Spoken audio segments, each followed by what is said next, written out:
also a former. If you give him the opportunity, he can speak from now till tomorrow without you getting bored. But I'm sure you have some questions. So if there is any question, this is the time to ask it. Or if there is any comments, this is the time to make it. Please, can you?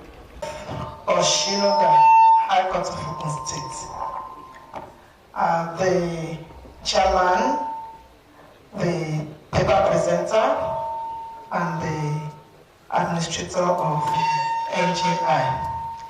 And before I say anything, I want to say, as a judge, I very much appreciate what I have learned today.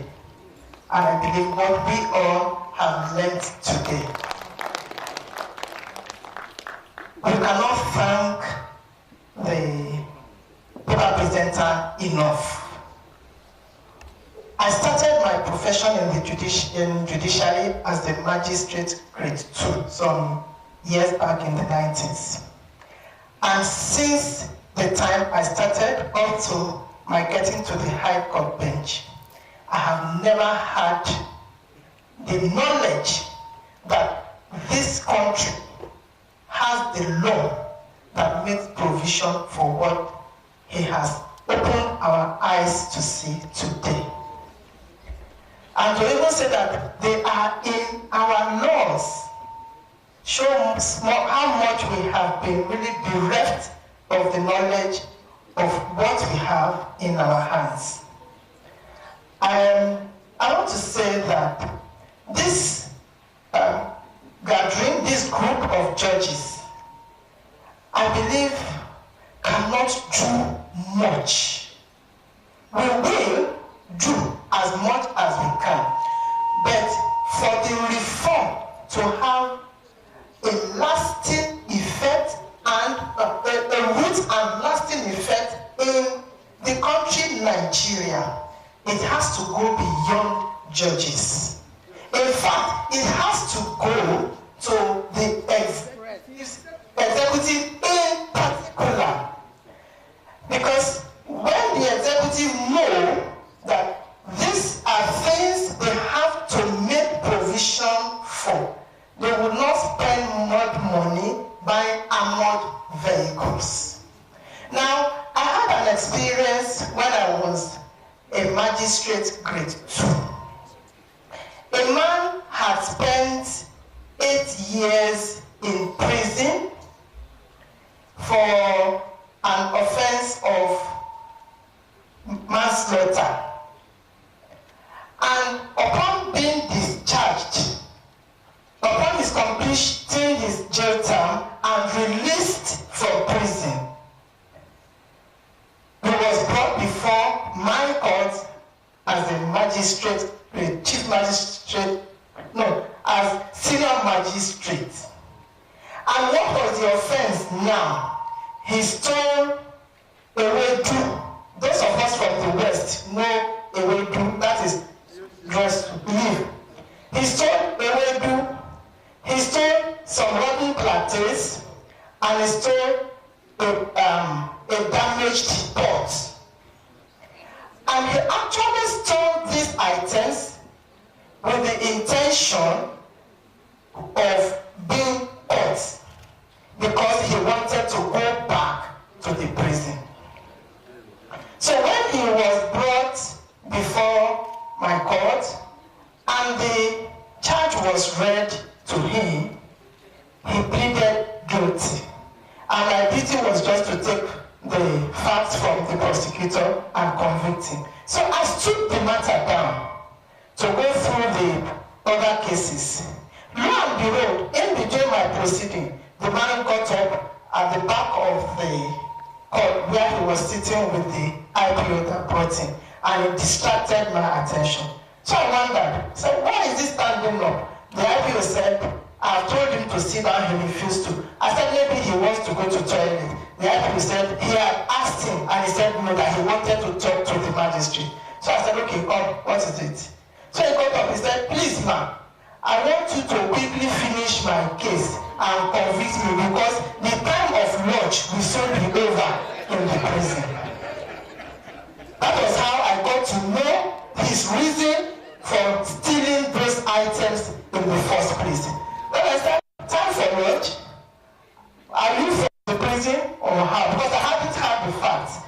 Then he narrated that he had just finished prison, finished jail term. He had no place to go. He had no money. He had no one to help him, and that he would rather remain in prison than to be outside.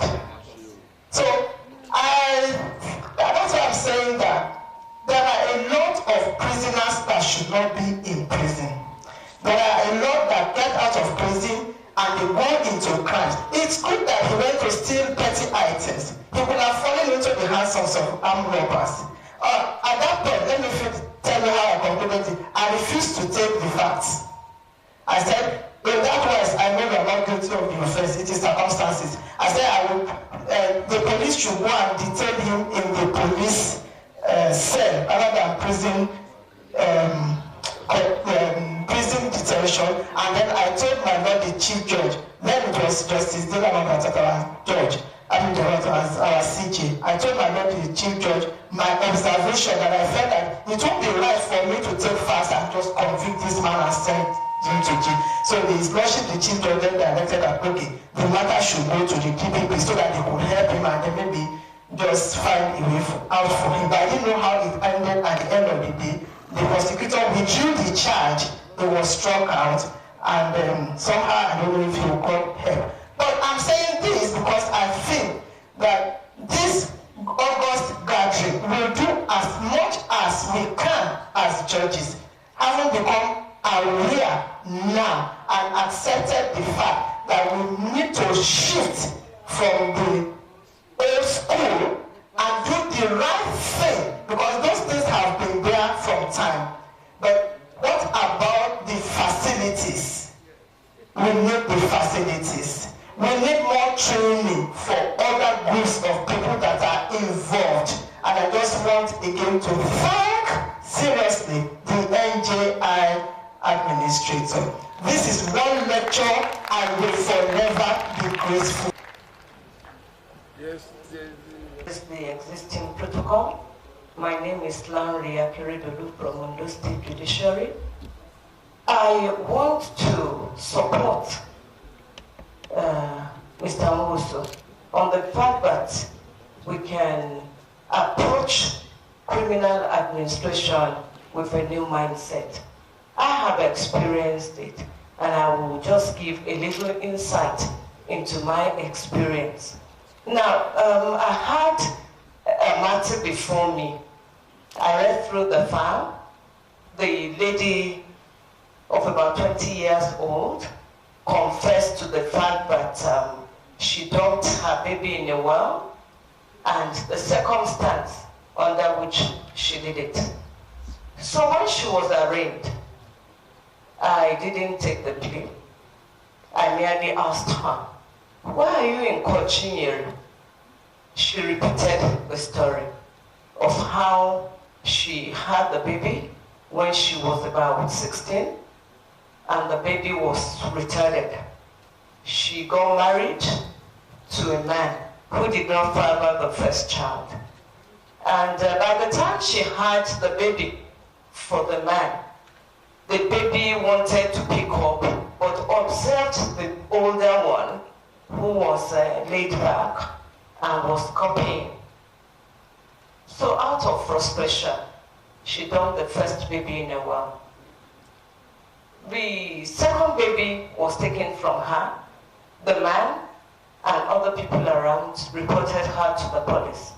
And that was how she got into police custody.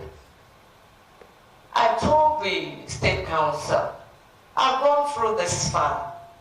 I've listened to this lady. She has not denied. But I don't think the justice of the case will be met by a trial for murder and subsequent conviction. I said, go and tell the Attorney General that is my stance. The matter was adjourned. On the next adjourned date, I asked the State Council, what have you done? There was no serious report. As soon as I rose from the court, I put a call through to the attorney. And I told the attorney the story, and I said, I want you to take a second look at this matter. It will not serve any useful purpose. The girl is the offender, and she's the victim. don't think God will be pleased. So eventually, the Attorney General agreed with me. So what do I do with her? I have been collaborating with the halfway house for a few years. I encourage the halfway house to have relationship with the judiciary and with the government. So the government gives little to support. I also pay to the cost of the halfway house from time to time out of my income. I encourage people to support because when I grant a release to a person, maybe because the case cannot be prosecuted and I have to discharge, or I've discharged and acquitted, I tell them I can't release you to the society except you've gone through a rehabilitation of a time. I will arrange for a vehicle to take such person to the halfway house. They already know because I work with them. I'm in their board. And such a person will be taken in, at times for 2 weeks, for 1 week, for training, for reintegration into the society. Then we also gather money together for empowerment. So that we have some of them in the shops in Abuja now. They have little businesses they are doing. Except you're told they've gone through prison experience, you never know because they are not different from people around them. What am I trying to say? It is a fact that it is possible for us to help ourselves because when we help them, we are helping ourselves. I was informed by my stance by verse scripture in Matthew 25 that Mr. Amos referred to. I read it and reread, and I thought, oh, this is my opportunity. The Bible says, whilst we were yet sinners, Christ died for us. So why should I categorize people as sinners? So from time to time, I hold meetings with the halfway house to try to chart the way forward. Only that now we have a problem. Our landlord, whose house was an abandoned property of a time, after the whole place was rehabilitated, we've used for a few years, now wants arms and legs by way of rent. And we've not been able to complete the structure that is to be used. Last December, I told the director that let us have a luncheon so that people can raise money. At times when I release some of them to the halfway house, I tell lawyers, you aren't giving money to me, I don't need your money, but you're going to support the cost. I tell them, the people, tell your family members. In fact, I meet with them and their family members after sitting at times, I make them to sit. And I say, when they go through this experience, they won't be the same. They will be able to come back to you. They'll be useful to themselves, useful to the society. So at times I make the lawyers, State Council, 5,000, Defense Council, 5,000. You aren't giving it to me, and I'm going to give my own money. Let this money be given to them at the halfway house. The money doesn't come to me. It is given to the person who, the court official, who accompanies to the halfway house, and they get receipt for it. So I believe firmly that it is achievable, and God will help us. Thank you very much. That we cannot borrow relief from our lordship, but I guess we have to be a little bit careful because throughout the second half of the lecture, my mind has been working. Actually being a little bit sentimental about these things. Are we going to allow our sentiments take over when we are faced with issues like this? I don't know. There seems to be a very gray line, and we should be very careful when we are doing some of these things before we are accused of false offense. There are very good things to do. Sometimes when I went on prison visits, I have had cause to give my own money to people who I have ordered to be dictate on the person as if they $20, maybe $5,000, whatever. But beyond that, I am very leery of giving money out. I remember when we were taking money from when I was a very young judge, we had no stationaries, and we needed to be running the courts, and we asked the parties to be bringing stationaries. Some of the parties offered to bring money. I refused, because the moment they start giving you money, there will be problems. So I asked them to bring the duplicating sheets, the cyclostyling sheets, and things like that. So we have to be careful. Is there any other question? There are always issues with any new thing you want. Even sleeping is a problem. But some people will sleep and pass out from there. So everything has its challenges. That doesn't mean life will go on.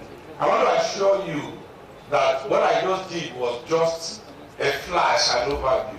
All the challenges and problems we are taking care of. And I want to assure you of that if you understand it well as a judge, you will not in any way, compound your position. And I want to assure you of that once again.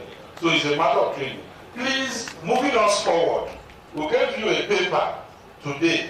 That paper of sentencing. Please, can you quickly bring it up? I just want to give you announcement of moving forward tomorrow.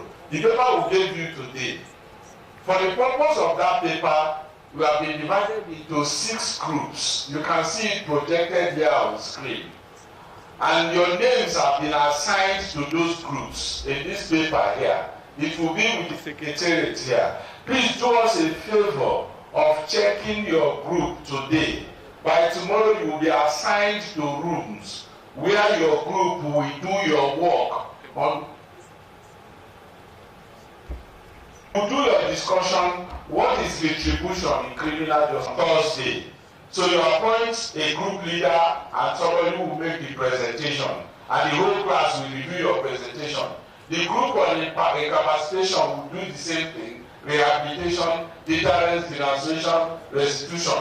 What does each of these mean? And what are the measures you can use to achieve them in Nigeria? Not in America. I hope you understand me. Not so they don't come with restorative justice is not about electronic tagging. If there is no NEPA, design your own tagging. What is important is the tagging, not the electronic. So please design what you think can achieve this. I hope you understand me, my lords. Please, my lords, that is the humble assignment. Check your group here, and by tomorrow we'll tell you what room your group will use. Okay. Also for the wonderful lecture has given us. I think I associate myself with Kevin when it comes to this. They're not actually reforms. They are just redusting our books, our law books. I'm sure that if you do anything within the confines of the law, nobody will write any petition against you. But when you go outside the law, that is where you're on your own. Group 1, I will call out the names of in each group so that we will still test it here in the morning so that when you come, we change that. For now, we call out the names. For group 1, I have Justice Andover Kaka. That's my friend.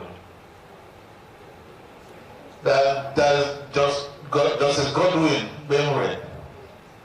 There's Justice Safi Atiti Deibu.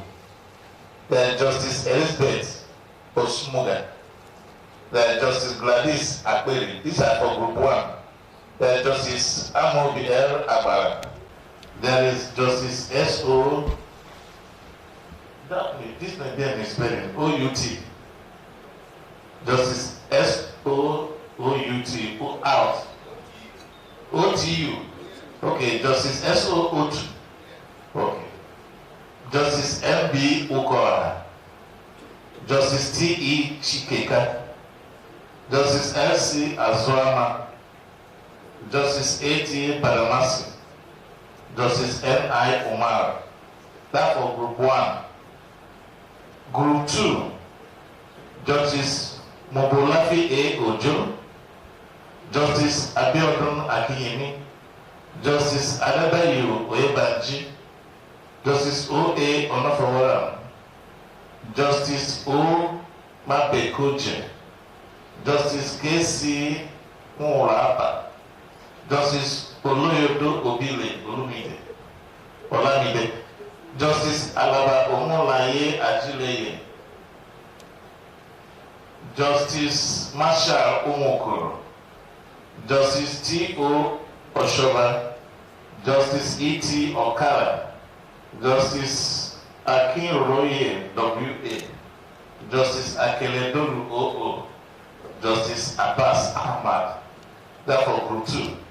Then Group 3, Justice D.T. Okuobi, Justice O.O. Ipaye, Justice Oluwosegun John Bayo, Justice Issa Danladi Yakubu, Justice Moses M. Watana, Justice Salihu O. Angeliza, Justice Elias A. Ebu, Justice S.N.J. Osman, Justice Nze Ukwu Nnamdi Theophilus, Justice Amaze Chikwendo Chioma, Justice Dabubu Christine, Justice Ishado I. Kunda, Justice N.U. Gumi.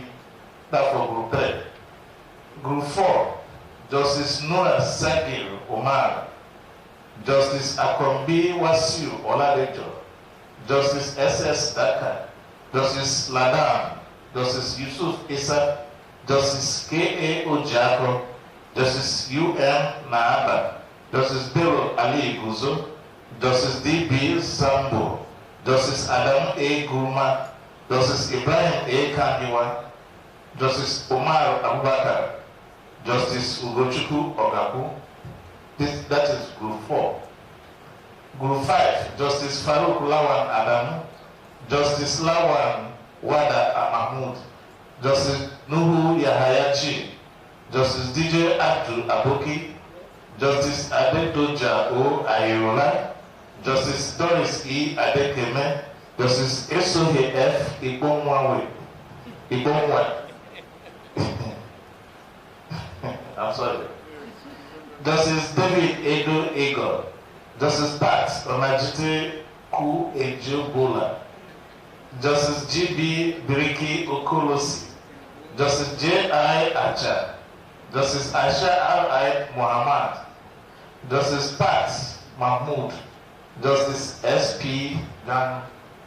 That for Group 5. Group 6, that's the final group, Justice Omar Ibrahim, Justice H.O. Ajayi, Justice S.T. Abdul Kadir, Justice K.C. R.K.C. Adamu, Justice A.O. Onum, Justice O.O. Oke, Mrs. Justice Mrs. Okuobi, Justice Mrs. Ipaye. This is a petition now. Justice Candy Johnson, Justice Onibanjo, Justice S.O. Mwaka, Justice Mrs. Ope Samuel, Justice Lawal, the administrator of the established protocol. My name is Chinyere Eme, and I'm here to present a recap of Day 2 of the refresher course. Day 2 of the refresher course started with a recap of the activities of Day 1. The third working section, titled Multi-Door Courthouse and Access to Justice, was chaired by Honorable Justice I.M. Buka, Chief Judge, High Court of the FCC, who was ably represented by Honorable Justice Isha Bello, Judge of the Federal High Court, and the paper was presented by Mr. Kelvin Mosu.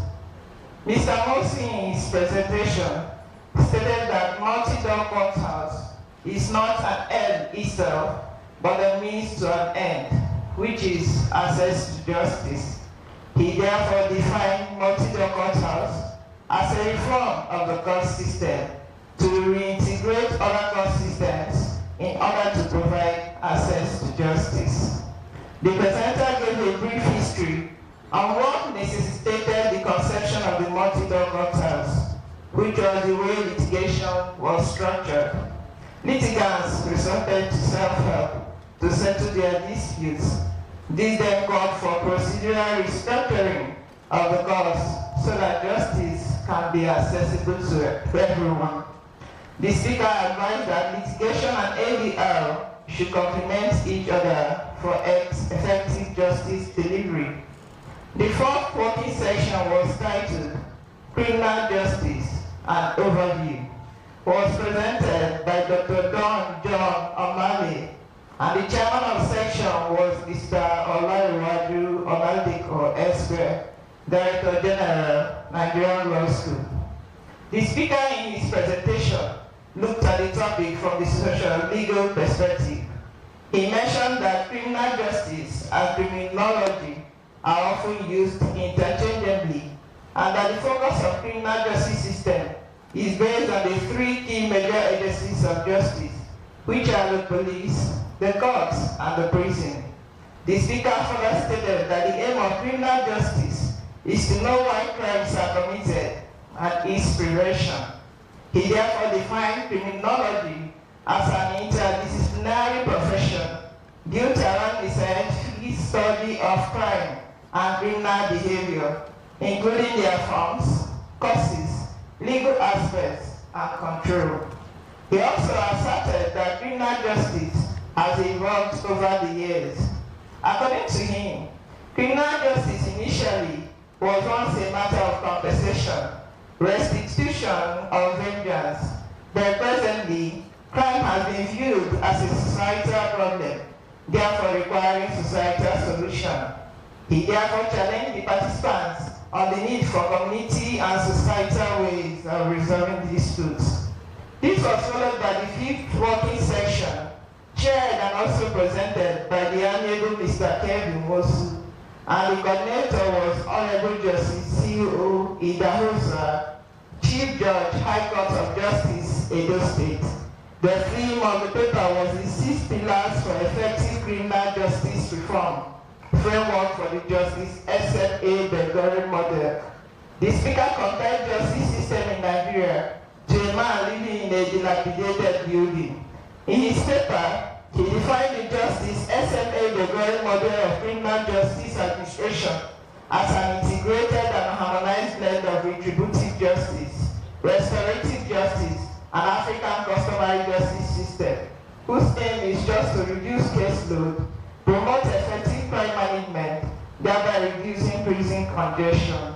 He simply puts it as the art of dispute solving. He enumerated the 6 pillars of the Justice SMA Belgorod model, whose sole aim is to fast-track justice reform. He advised the participants that the need for this cause is to challenge themselves to learn what they did not know, and also contribute their own measures to fast-track justice delivery. Thank you.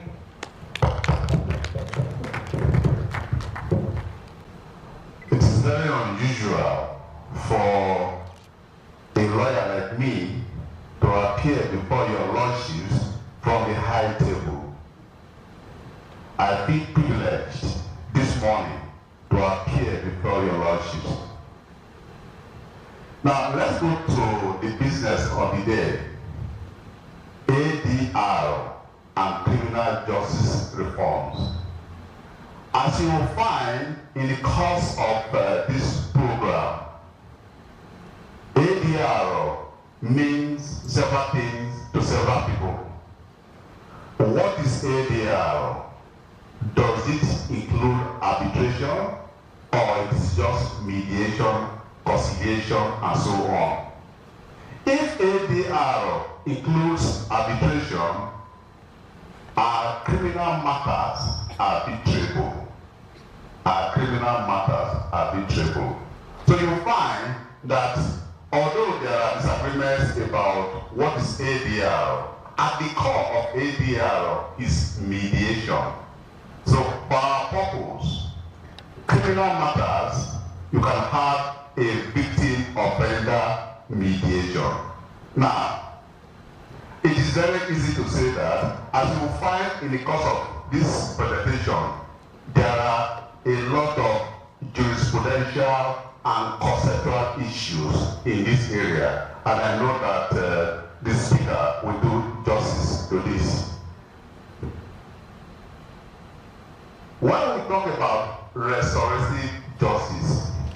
You know, when we are studying law, we are told that crimes are offenses against the state. That is changing. The primary victim of the crime is the victim and not the state. So secondarily is the state. So you find that it's a paradigm shift from the old notion that crimes are offenses against the state. We now worry about the rights and the needs of the victim. But there are challenges. How do you bring together a victim and an offender? For instance, you have a neighbor whose son is HIV positive. Everybody knows that. And he rapes your daughter. And you are told to call for mediation. What do you say to him? Where do you start from? Now, we are different human beings that react to situations differently. Assuming I'm highly emotional, assuming I'm unstable, assuming I'm prone to anger, how can a facilitator bring me and my loved one together? So we are in an area where there are challenges. There are other challenges. It's an encompassing thing that looks at jurisprudence, unity, social responsibility, and that is the argument of restorative justice. Restorative justice seems to be the principles of this justice model. I want to look at the biblical intention of God. The intention of God in the biblical cosmogony in Genesis 11, permit me for those who are not Christian, please. The intention of God in the biblical cosmogony, God's intention was that of communitarian and strive for need satisfaction unanimously, cooperatively. So when I say bring block, you go and bring the complete the object to God again. So if you look at Genesis 11, the work of the book of Acts 17:28 is an America. If you go to Saudi Arabia, that was not God's original intent. They now come from different nations. Seeing things in, for instance, if my student, when I and pen and let them write, can see it. If you turn it this way, it looks like M. The same, just this one, there's something that you have just written about. You can see that anybody, depending on where you are seeing it from, you begin to translate it. For each. Which poor man can afford that then? So, therefore, at that time, in Igbo land, in my village, this was the status symbol. When an Igbo man gets to an occasion, say, nah, that's what he uses to greet people. Because he wants the people to see that he has Jekwekti. Doctor, don't die, don't. Talk to me. My Lord, today, who uses mobile phone? Until that fresh vegetable where you want that, just they come from farm or come collect them, 50 naira one day, 100 naira one day. Which one you want to make a keep for you? Or another one the way you say make a roast for you, don't know. You want that with granite coke, make it bring for your office. You rich people, you don't even use the phone, you put it on silence, reject calls and all sorts of things.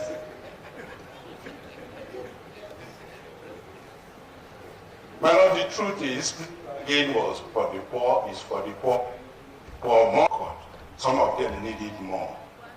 So don't argue about EFCC corruption. Talk about the use of plea bargain in your various states as a means of fast-tracking cases in your courts, not for corruption. Let's move on. Plea bargain. In a plea bargain, lawyers and judges should understand the role of fine in criminal justice. The role of fine. Please write it. Fine in plea bargain should not be misconstrued. Fine. My lords, my small knowledge is the fact that fine or restitution Let me repeat.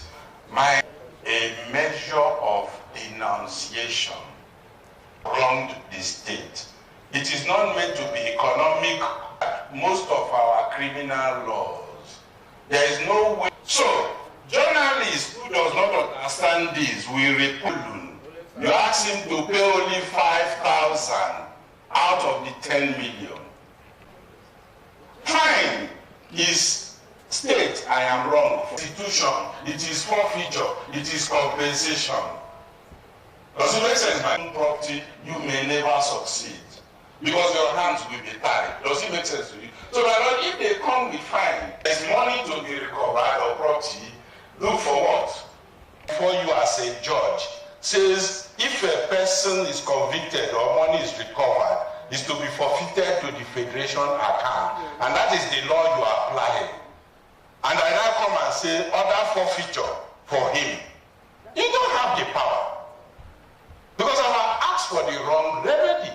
But if I come and I say I am the victim, other restitution or compensation, then you have the power. So, my lord, when you read fine in criminal justice is not for economic restitution. I hope you understand me. It's a token, state, I'm sorry.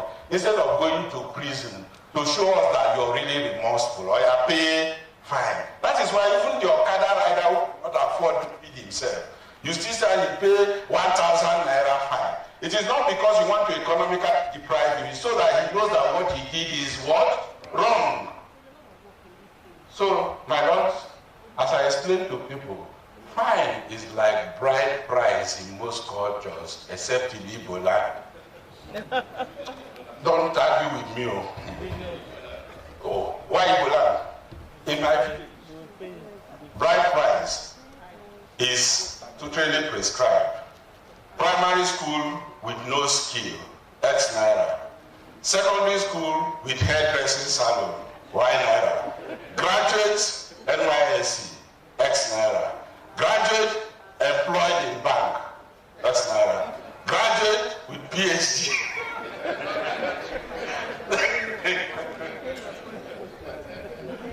But there was a time he was like that in Igbo land. True of us. True of us. So, but the difference, okay, when bride price is what? A token. In acknowledgement of what? The consent of the parents. Do you understand me? It's a token. It's not in any way, it's repugnant to natural justice, equity, and good conscience, even to see it as payment. And that's why in my village they say you never finish paying bride price. We carry capital.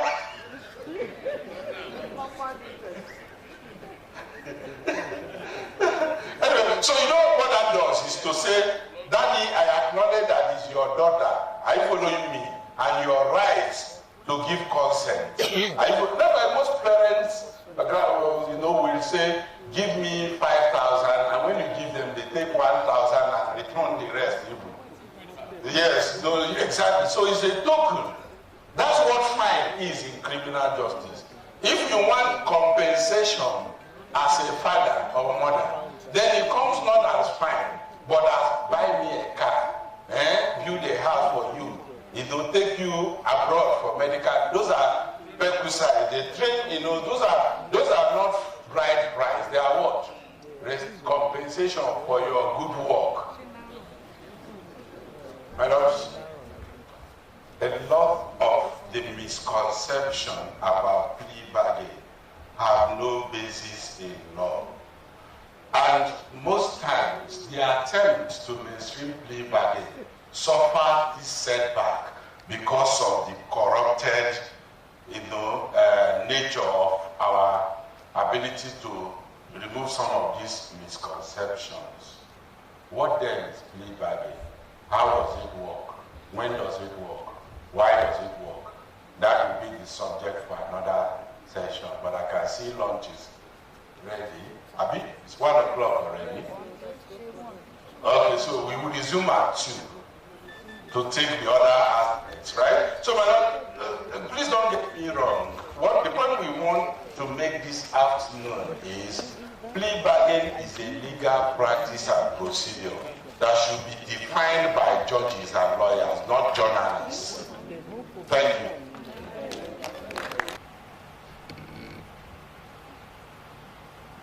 Have you written that? Have you written? But please look at all the collection of words you have written. In each of those phrases we have written, what word is common there? What is common there? Plea. So if we are to pause for a moment and ask ourselves, what are we talking about essentially here as the main item? What is the main item? Plea. True or false? So the main item of discussion is what? Plea.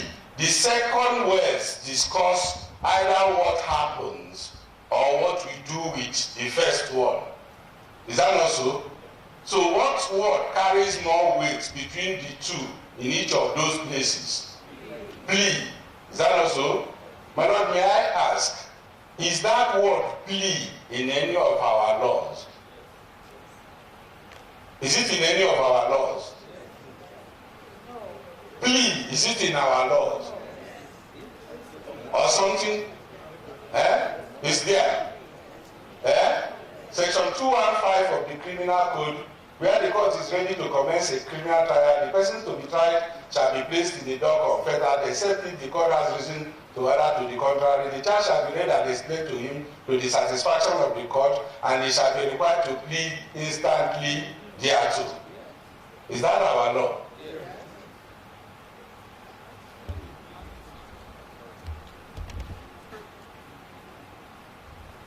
But Lord, what do you record?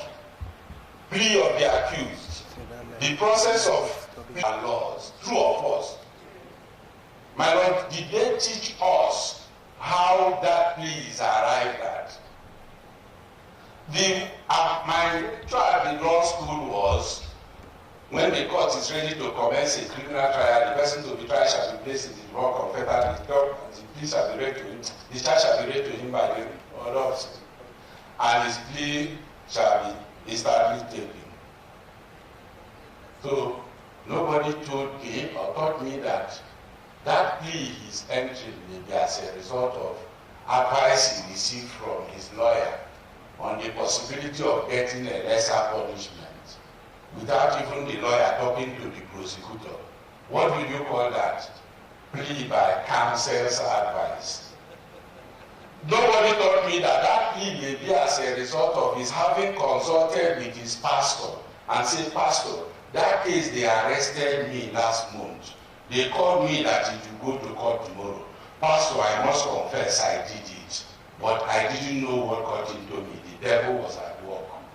And Pastor says, well, if you did it, if they ask you, as a Christian, accept. God has forgiven you, and I will pray for you. You will find favor in the judge. The pastor will do. When he comes to your court and he pleads guilty, will you ask him, is it plea by pastor's advice?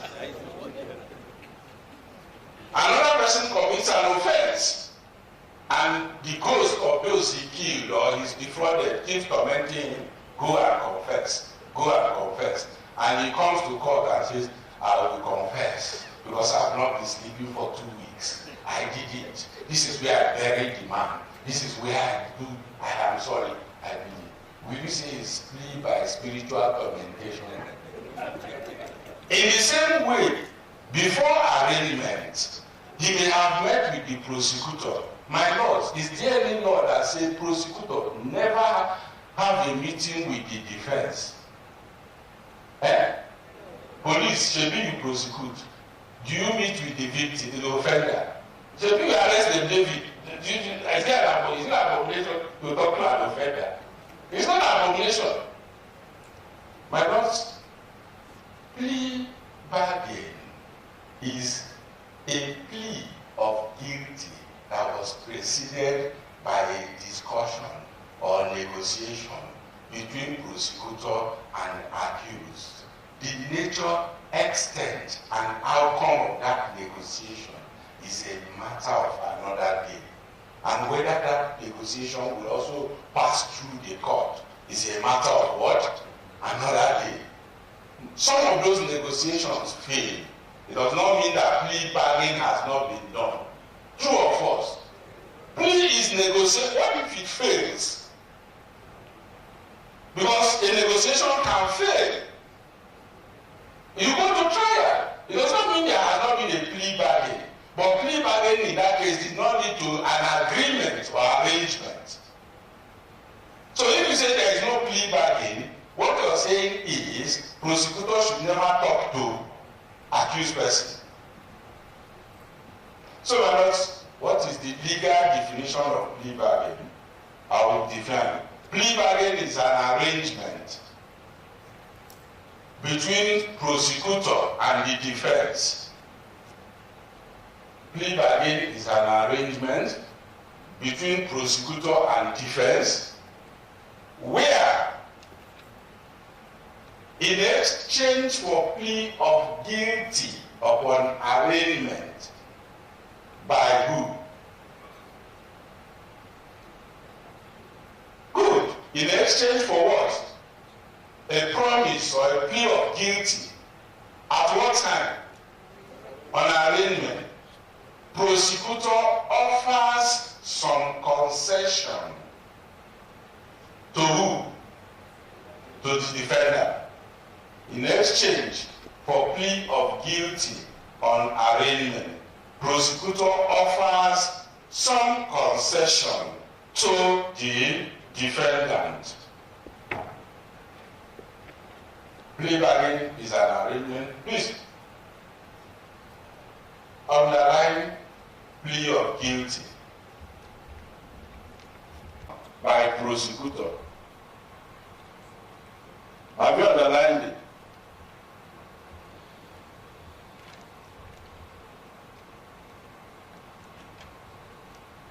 Are you there? Did you underline plea of guilty? My Lord, let me ask. Does our law provide for plea of guilty? Is it in our law? Is it in our law? So there is plea of guilty in our law.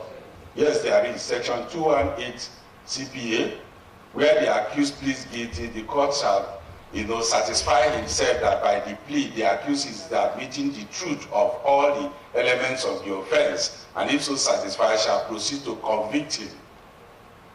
Is that not so? Section 161 subsection 2 of the CPC for magistrate court in the north, and 187 subsection 2 for high court in the north. The same thing. So our law provides for plea of what? Guilty. Number two, what thing you are underlining there is what? May I ask my Lord, by our laws in Nigeria, does the prosecutor, with all the checks and balances observed, does prosecutor have the power to offer any concession whatsoever? A prosecutor. Any concession whatsoever, does prosecutor have the power under our law? Any discretion? Does he have the discretion? Please, the origin of concession is discretion. If you have discretion, it means you can offer what? Concession, the exercise of that discretion, even if it must be exercised in proper application of law. So we agree that prosecutor has the power to offer discretion. If you are in doubt, please read section 174 of the Constitution and section 211 of the Constitution. The offense prosecutor brings to court is at whose discretion? Is that not so? So it means he has a discretion, true or false? Does the court in Nigeria have the power to compel a prosecutor to charge a particular offense? If you do that, you will be stepping into the arena. Even on the amendment of a charge, especially if you're the high court, to show that you're not the one to prefer the charge. If the amendment will substantially change the substance of the case, then as a judge initiating an amendment, you cannot do that. True or false? Those to emphasize that constitutional principle that you should be a neutral arbiter. Your role is not to frame the charge and prosecute the person and judge at the same time. And that is why prosecutor Whether that discretion is well exercised or not is a matter for training and practice, not a matter of legal or constitutional validity. Prosecutor has that discretion. Accused has the power to plead guilty. What law stops them from talking? Hello? So, but if we agree that you have a power, I have a power, the next thing is to find the law that enables us to do what? To talk. Because bargain is to talk. Is that also? To negotiate. As we have seen here. Prosecutor, 5 offenders have been arrested. And after investigation, I need to charge them to court. But I want to be sure whether I can actually spend all my resources prosecuting the 5 of them. How do I decide who to prosecute, or even for what offense? I should sleep, wake up and say, that man is an Hausa man. My wife is Hausa, I will not prosecute him. That other man is an Igbo man, see his head, talk, I will prosecute him so that he will go to prison. Is that a better discretion, or a discretion where I go talk to him and say, look, this is what you have done, and I'm ready to prosecute you, but I just want to be sure. Why did you do it? Assuming I give you a chance, will you repeat the offense and say, this is what happened? I promise never to go near there again. Say, are you sure? Say, yes. What do you want to be? In fact, if you do, I will tell you what you don't know. There's more to it than this, what you know. And I say, okay, if you will tell me more, I will not prosecute you, but I will prosecute you. Is that on the wrong word? My lords, that is plea bargain for you. Before arraignment, prosecutor may want to know the extent to which he should exercise his what? Discretion. And the accused person may sometimes want to save himself from the harsh effect of the law. Remember, left hand wash right hand wash left hand. They both become what? Clean. Why not take the principle first? We'll go to other issues. I hope you understand me. But that is the definition. So, plea bargain is not a new creation. It is just exercise of the powers of the prosecutor as provided by the CPA and the CPC and the Constitution, and that of accused as provided by what? The CPA, the CPC, and also the Constitution. I gave you section 38. Freedom of what? Thought, conscience, and what? Religion. Now, that these powers exist is one thing. How it is exercised is another thing. I hope you understand me. But the truth of the matter is, what you call plea bargain is simply put a discretion conferred on the prosecutor, a discretion conferred on the defense, which, if they are able to marry with the discretion of the court, my lords, are you listening to me? If they are able to marry with what? The discretion of the court wraps up the whole thing. Because prosecutor and the defense, even if they exercise their discretion, when they go to court, they have to marry that their discretion with whose discretion? The court. If they cannot marry it with that of the court throws it out. So that is plea bargain. It's a plea of guilty that is bargain. Either you are talking about the action of the bargaining or the outcome of the bargaining. I hope you understand me. My lords, is that clear? We are talking about the action, the talk, or the outcome. The nature of the outcome and what you do with the outcome is a matter of what types of plea bargaining. Types. Now, earlier in this course, we raised a question. Count or charge bargain. Now, in this type of bargain, what happened there? The person committed how many offenses? 3 offenses. To plead guilty to 2. I will drop what? The third one. Count or charge bargain. Even if you want to deny me now, I know that. So that is count bargain. A lot of that happens at the Ministry of Justice at prosecutorial level. By the time they come to court, you are faced with the charge before you. Even if you read in the newspaper that the person committed 10 offenses, is it your duty to say, prosecutor, but the Sunday Sun said these people committed 10 offenses. Now I'm seeing only 2 counts. Go and bring the others, otherwise I'm not doing anything. Yeah.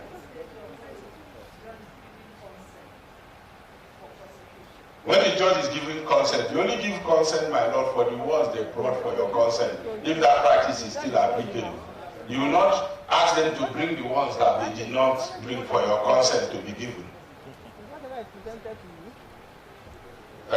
So, my lord, that's the count bargain. That happens. Prosecutor knows why he is doing it. We'll get to that later. I hope you understand me.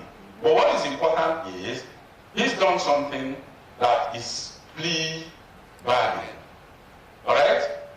Good. The next is offense bargain. Offense bargain.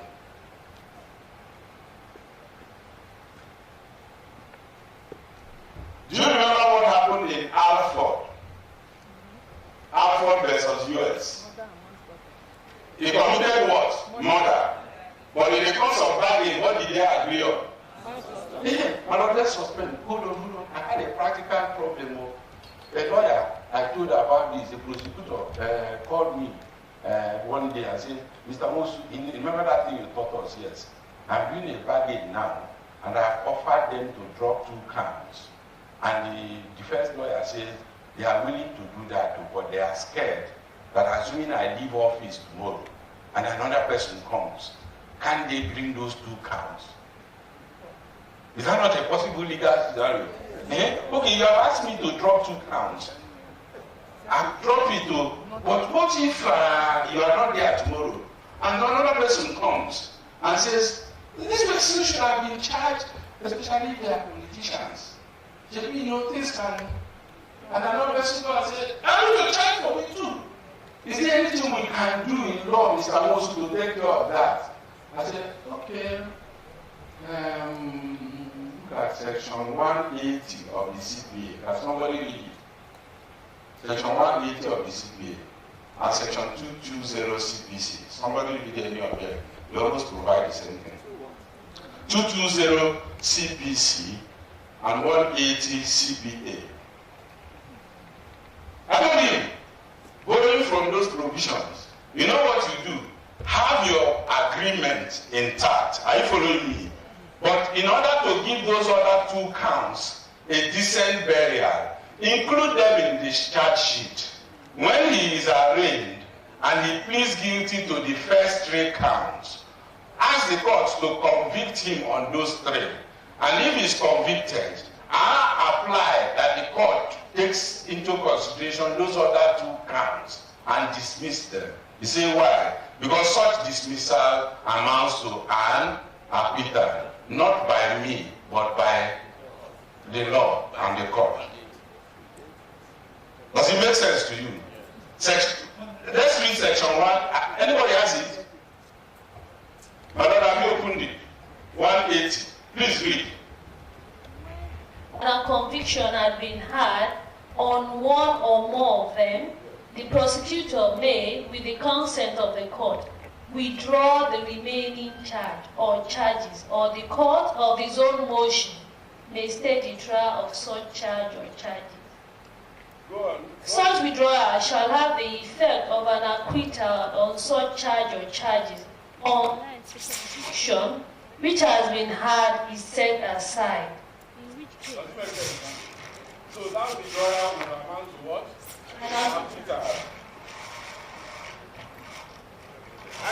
And he didn't, and that was all.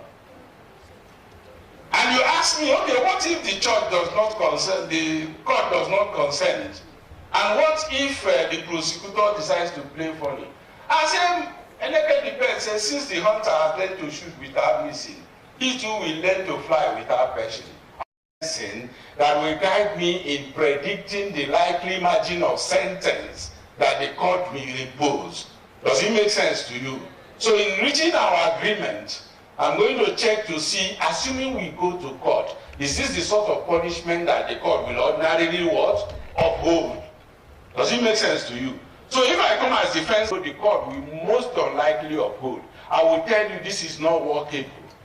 The same thing as defense, as prosecutor. If you request that we reach an agreement that I know the court will not likely uphold, either by express guideline or by statutory authority, judicial authorities, I will tell you this will not what? Scale. But if we manage to reach an agreement in a place where the standard practice is to be guided by the powers of the court, then we go to court, true or false. And the defendant is arraigned, true or false. And as law provides, he pleads guilty, true or false. And then the court says what happened, true or false. And who does what? Prosecutor comes to briefly summarize what happened, true or false. And the court asks accused person, is that what happened? No, my lord. What happens to that plea bargain? That's the end. That's the end. Or the court asks the defense, is that what happened? Yes, my lord. So you agreed to this, my lord defense. It was when my lawyer came and told me that if I don't agree, because the person knows my landlord, they will reject me. Actually, I just agreed because my wife is pregnant. If they reject me now, there is nowhere to go. My lord, I did not do it. That money they say I stole is my neighbor. He took money from me and he was denying that he didn't have money. But when I heard that the salary they were owing him, they had paid him, I went to his house and collected the money. Will you as a court say there was a plea bargain? No.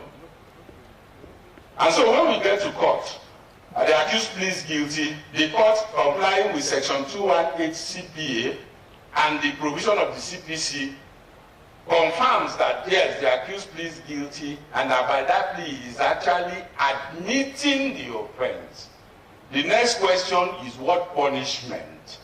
And whether the case ended in a trial or a plea of guilty, there is provision for the court to be guided on punishment, true or false. To the extent that the court can even adjourn the case, true or false, and give his sentence on another day. For what purpose? So that she will be guided properly. In most jurisdictions, what happens there is even if there is no plea bargain, you now get evidence, because evidence admissible at trial is different from facts that are necessary for sentencing. In order to make the practice better, some jurisdictions have what you call sentence hearing. Does it make sense to you? This is what we call allocutors, expanded. Instead of allocutors of crocodile tears, my lord, I just got married to a young wife. We have just one son, and my wife is very young. If I go to jail, my neighbors will finish her before I come out. My lord, no. You now want to be properly what? This person, who is he? Where is he coming from? What is his history? Are you following me?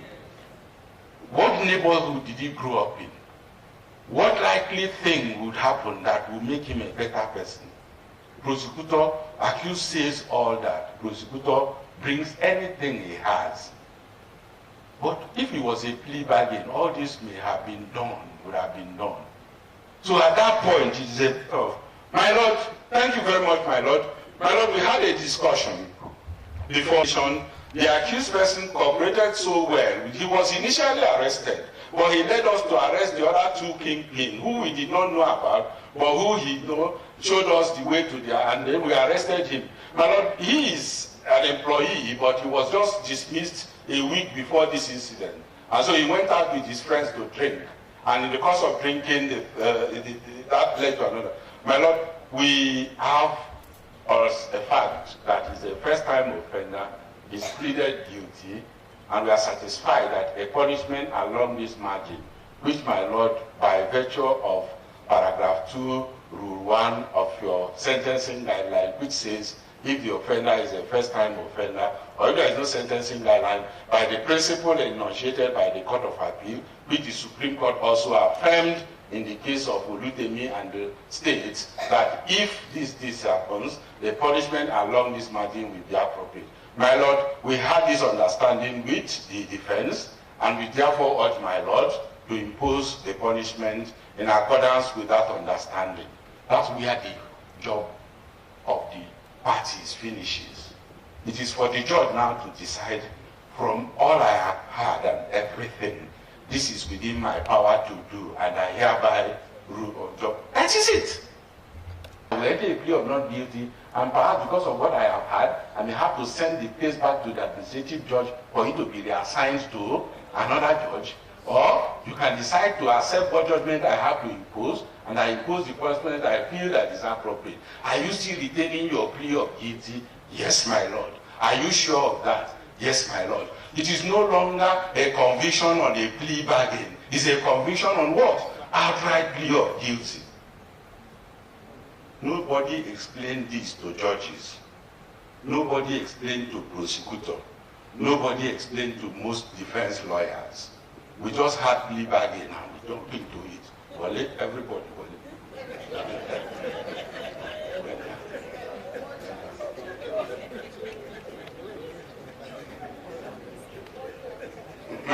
My lords, I want to plead with you that there is no rule anywhere that says that prosecutor can agree on any rubbish and bring to court for the court to sanction as plea bargain, whether express or implied.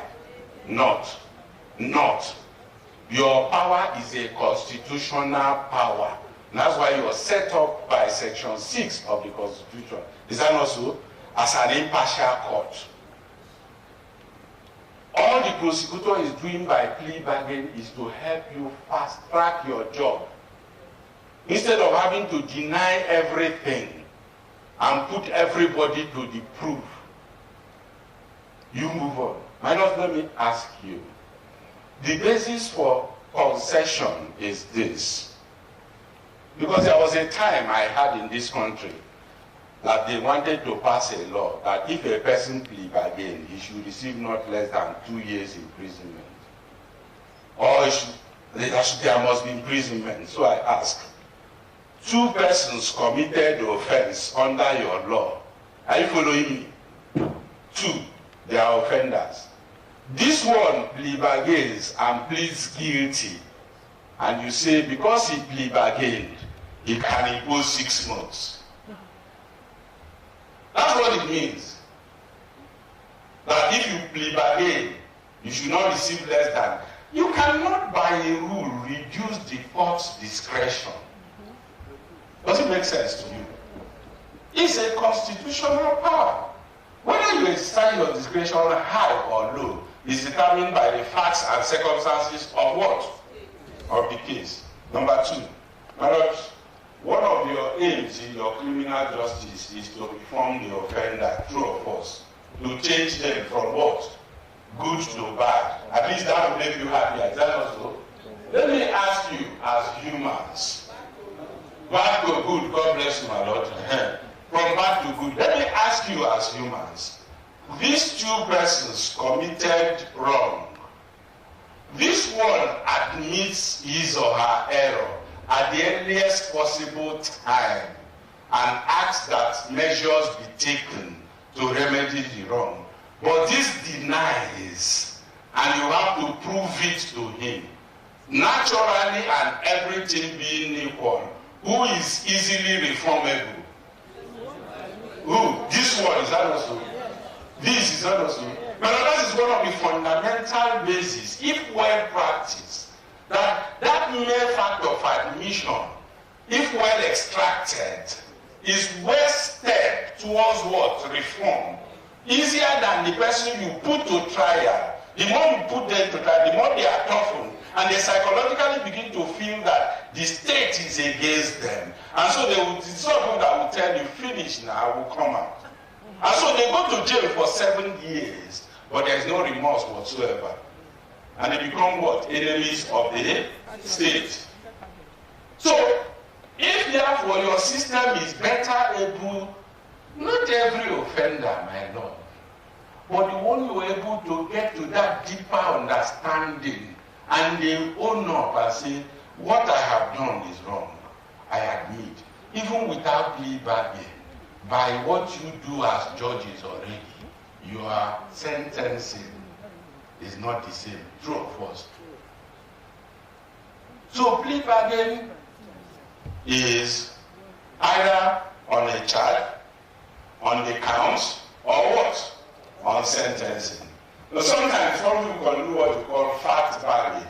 But as far as we are concerned, fact bargain will either increase the sentence or do what? Adjust the sentence. So it's almost the same thing as sentence what? Bargain. Madam, if you now have a question, should a judge be involved in plea bargain or not? What would be your answer? It depends on the time and the outcome. If it's something that by law I have business in, I will do my business. And number two, if a plea agreement does not meet your own impression of what we do justice, no rule anywhere, express or implied, can compel you to do what? Otherwise, you're turning prosecutor to both prosecutor and judge. Does it make sense to you? The same way that you cannot compel them to prosecute. They cannot compel you to pass a particular line of judgment. They can only recommend and guide you because they are the one involved in the field. They know the facts that is relevant both for trial and for what? Sentence. And I'm sure we still remember that sentence is at the discretion of who? The judge. Thank you, my Lord. Factors that necessitate plea bargain. Factors that what? Necessitate plea bargain.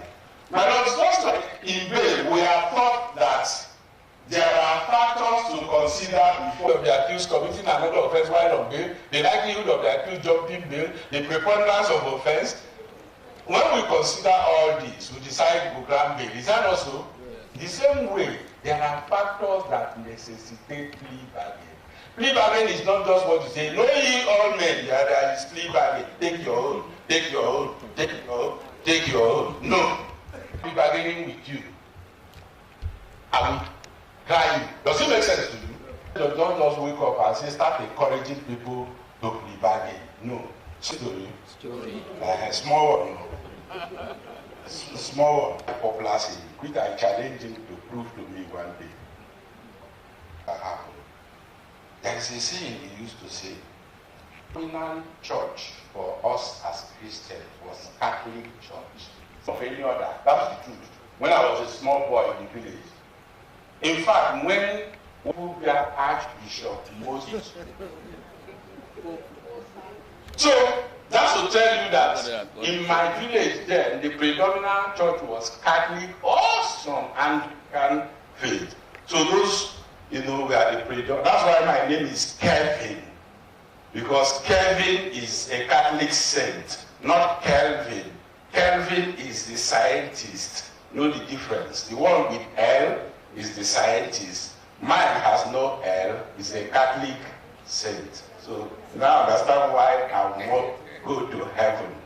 Now that you have become So my father said, no, in my village then, we had only Catholic church. Suddenly, born again started creeping in by way of scripture union. But by our environment then, I am born again, so don't get me wrong. And I am anointed and Holy Ghost filled. Not for joke. Then in my village, developed a saying that it's not with clear eye that you join born again church. Oh, terribly. Why? Because the people that started joining born again were people who were challenged one way or the other. And after all the frustration, they become born again and the problem is inside. So they developed the saying,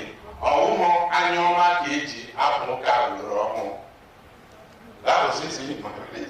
And so, what does that mean? If I do it dead or not now, because now everybody is. So now what does that mean? My Lord, no criminal justice system, no prosecutor, No court just wakes up and say, let us plead again. It is something born of what? Necessity and exigency, which you must do if you are realistic and honest with yourself. It does not depend on whether you like it or yes, because there are a lot of things that lead to it. Let's look at the side of prosecutor. Factors on the side of the prosecutor. What makes plea bargain a necessity sometimes for a prosecutor? Number one. The volume of criminal matters. Number one is economic reason. Economic what? Reason. It's simple Adam Smith law of economics. Demand and what? Supply. As a state, your resources for prosecution cannot at any time match the demand for prosecution. Ask anybody. Ministry of Justice, police. What we are saying is, if you have to prosecute every case, then it means that what you have, both human and material resources, cannot match it. Does it make sense to you? Yes. Hello? Yeah. What they are saying in essence is, by economic development, population growth, and other factors, the volume of criminal cases has far outweighed the resources available. Even for you, the judiciary, if you have to try every case to a logical conclusion, you know how much resources you will need to do that. For a prosecutor, my lords, please, maybe I should make the point here. What we are talking about is effective prosecution, not arraignment and adjournment. How do I mean? The prosecution we mean here is not the prosecution where the law officer leaves his office in the morning with 4 case files, goes to court 1. The court is not sitting yet. He takes the file, goes to court 2. And SAN is addressing the court on an environmental. He leaves that and goes to court 3. Court 3, the Black Maria has not come with the offender to court. He goes to court 4. Court 4, they brought a lot of riot cases that happened the previous day there. He goes to court 5. Court 5 sat very early, and his case here has been adjourned. He goes back, carries his file back to the ministry. That is work for the day. Another day, he carries another set of 3 files. And you say, we are prosecuting. You are prosecuting who? I know that is not the prosecution we are talking about. We are talking about prosecution that is efficient and what? Effective. Because you would have done all your investigation, you would have been in the frame of mind and mood that you are ready with intelligent work to have done, because you have a focus. It's not the one you have to reply to one objection there one day, and they are not, you know, the same day, how many files, how many human beings. So if you say you must prosecute everything, even in America, in UK, and in other Canada, where we say that they are effective and they have resources properly deployed, they too realize that it's not possible. It's not what? Possible. And so what do? Begin to do what? Weed away those ones that you are sure that even if you go away, your criminal justice system is still intact. Not weed them away by just some frivolous. Are you following me? But not necessarily, insisting on arraignment, trial, conviction by leading, like I said. Does that first one make sense to you? Even for police, the resources you need to investigate cases are limited. True or false, David? Good. So the same money you want to use to investigate armed robbery case, you want to use it to investigate the man who poured his neighbor hot water, you want to use it to investigate the man who borrowed money and has not paid, you want to use it to investigate the man who used a keke napep to strike somebody. Are you following me? By the time you spread that money, you may not be able to investigate the armed robbery well. True or false? So if you can focus on investigating the armed robbery and have other alternatives to the other one, Are you not maximizing your resources? How many times did they increase your budget as police, Ministry of Justice, and Judiciary? How many times? Petrol is how much now? Is how much now? It will be worse. So I'm not a prophet of doom, but it will be worse. Does it make sense to you? So you have to take economic decision that will help you do what? Maximize your resources. Number 2, plea bargaining is expedient sometimes because of the nature and dynamics of the criminal trial. Because of what? The nature and dynamics of criminal trial. The onus and burden of proof which the law so places on the prosecution sometimes may create a technical necessity for plea bargaining. Hello? The onus and burden of proof. You know the onus is on who? What is the burden? Beyond reasonable doubt. My Lord, discharging that burden sometimes may be highly troublesome, especially in very novel and challenging circumstances. The risk may be high. I'm not talking about framing trumped-up charges against people. I hope you understand me. There may be cases where a crime has been committed, obviously. But the dynamics of prosecution, if you aim for the very high, you will be taking a risk. Or the technicality or uncertainty of the law there may create a challenge for you, a prosecutor. That challenge, the man in the beer parlor reading newspaper does not see it. All he sees is that armed robbery was committed at number 1 Market Road, and the armed robbers were what? Arrested. It does not know that the day you call for trial, nobody comes to court to say, I saw them or I know them.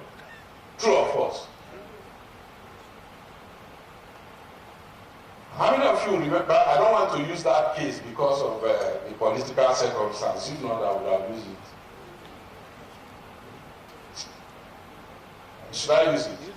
Okay. Anyway, I will use it because it's a public case now. It's reported in court.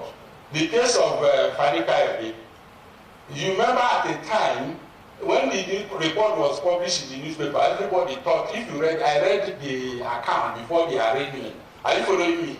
In the first trial, everybody thought, because they brought newspaper account of how the money was transferred and all that. Gagaga, on the day of trial, my Lord, we seek to tender the account statement. Objection, my Lord. It is electronic copy, and that does not satisfy the requirement of bank statement by the Evidence Act, as it was then. And the court says, yes. A case that was high up there does what? Crashes. There are several cases of that nature. The police will confirm to you. In your newspaper report, you have captured all the armed robbers. But come and prosecute now. Somebody say, I don't know them, but no, God will take care of everything. But there is a notorious armed robber. No witness, nothing. In Hunter's parable in my village, they say, rather than let your bushmeat run away, it's better to cut the tail. So, rather than let them escape on a technical acquittal, prosecutor will want to reach some form of agreement that gives some element of conviction. Against go the whole hog. Are you following me? And they escape on ground of technicality. The prosecutor knows his audience may weigh that. You don't know, not you, my lord. But thank you very much. Let me finish, and then we'll share experiences. Good. So this kind of situation, a prosecutor sweating in his office might be inclined, look, I have a problem here. In my village, they say, that thing, bush meat, will run away. What will I do? If I cut the leg or the hand, I'm still left with some bush meat to eat. Anyway, my lord, that's the illustration of what the prosecutor is doing sometimes which is known to him but not known to the beer parlor talking public. Number 3, sometimes prosecutor may use plea bargain to secure the cooperation of a defendant. To secure what? The assistance and cooperation of a defendant.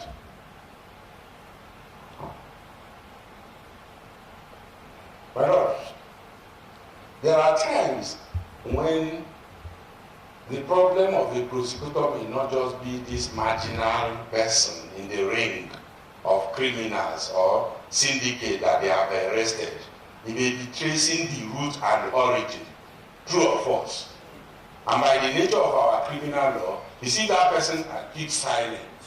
You prosecute, convict him, but that doesn't take care of the deeper problem. I'll give you an example. Maybe the offense of ATM fraud is rampant in a particular place or jurisdiction. You understand? Frauds of cases of I had X naira in my account. When the next day I discovered that they had withdrawn so much from my account. Bankers are worried because they try to decode and demystify no way. Somewhere along the line, one day luck runs out of one small boy who has gone with such ATM card to withdraw 100,000 and you arrest him. Maybe you convict him. Is that not so? And then he has a right to silence, true or false. He keeps silent. Have you addressed that problem? A prosecutor may, knowing the problem there, and his ultimate goal in criminal justice, decide, I will offer concession to this person in exchange for what? Information. There are certain syndicates or dynamics of crime that as a prosecutor, even if you are a spirit, you need to operate at that same spiritual level to uproot the connection. You may need some assistance of an insider, and the price you pay for that sometimes is what? Plea bargain with this person so that they do what? They help you. What you're not doing is not a favor to them. You're using it to buy what? Larger enforcement of your criminal law. You are not doing it because you want them to go free. You're doing it because you have a larger objective to achieve. So that young boy now tells you, this card, we actually get it from China. I don't go to China myself, but there is one man in place I buy it from. And the way we the PIN number is when we buy it, we go to the bank and we buy the PIN number for a percentage of any amount we withdraw. The banker who used to do it for us has been transferred, but he's now in this town. And if you go there and you don't, are you following me? He gives you all this. Aren't you happy as a prosecutor? Good. My lords, good, my lord. That's part of it. That's my God bless you. I didn't want to mention him. Alright? The gentleman that was arrested with Senator Dume, you know he has been convicted. What was he convicted of? Sending, threatening, text, or something minor. Sex music, something like that. I don't know about it, but you know, so my lord, that's one of the factors that necessitate what? Plea bargain. Let's rest with the prosecutor. So many more, but we can't cover out today. Let's go to defendant. Let me tell you, my lords, if all the factors are in favor of the prosecutor and none for defense, defense will not plea bargain. Plea bargain is voluntary. Does it make sense to you? If as a prosecutor you're ready to plea bargain, defense can say, I'm not ready. Charge me. I will not plea bargain. The same thing. Defense can say, can we talk? He say, I'm not ready to talk to you. I talked too much. If we talk the other time, you did it. We talk again, you did it. Now I'm not going to talk to you. The court will talk to you. Let's go. He will not tell you, you must sit down and talk. Because there is plea bargain in our law. No. It's no longer voluntary.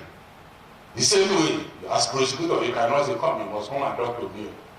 It's not done. Okay, so defense. Number one, of what?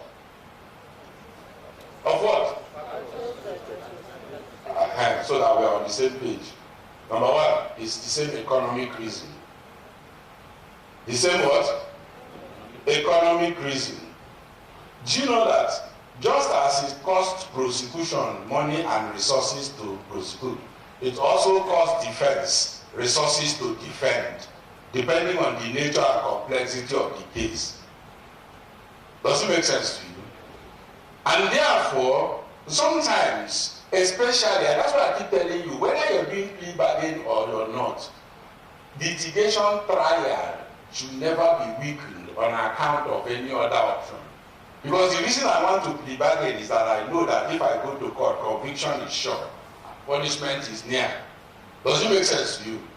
So, the prosecutor offers plea bargain, and the accused knows that if I keep spending this money in a jurisdiction where conviction is likely, I'm still convicted. One, I would have lost the benefit of sentence reduced, because even if I don't plea bargain, if I plead guilty, the law and practice is that I'm entitled to some concession depending on the nature of the offense. Having calculated, not for me, but for the defense and his lawyer, having calculated all the odds, I think we are better off with what? A plea of guilty. I read in the course of the Boris case that was one of the factors that also necessitated the Boris plea of guilty. That just as it was costing the British government money to prosecute him, it was also costing his estate substantial money to do what? To defend. And especially in a situation where having weighed the evidence and being advised objectively by your lawyer, you see that the risk of conviction is 51 to 49. But does it make sense to you? And you can then say, well, anything that will take my, why I let it take my car? No better. To lose your head and lose your car, which one is better?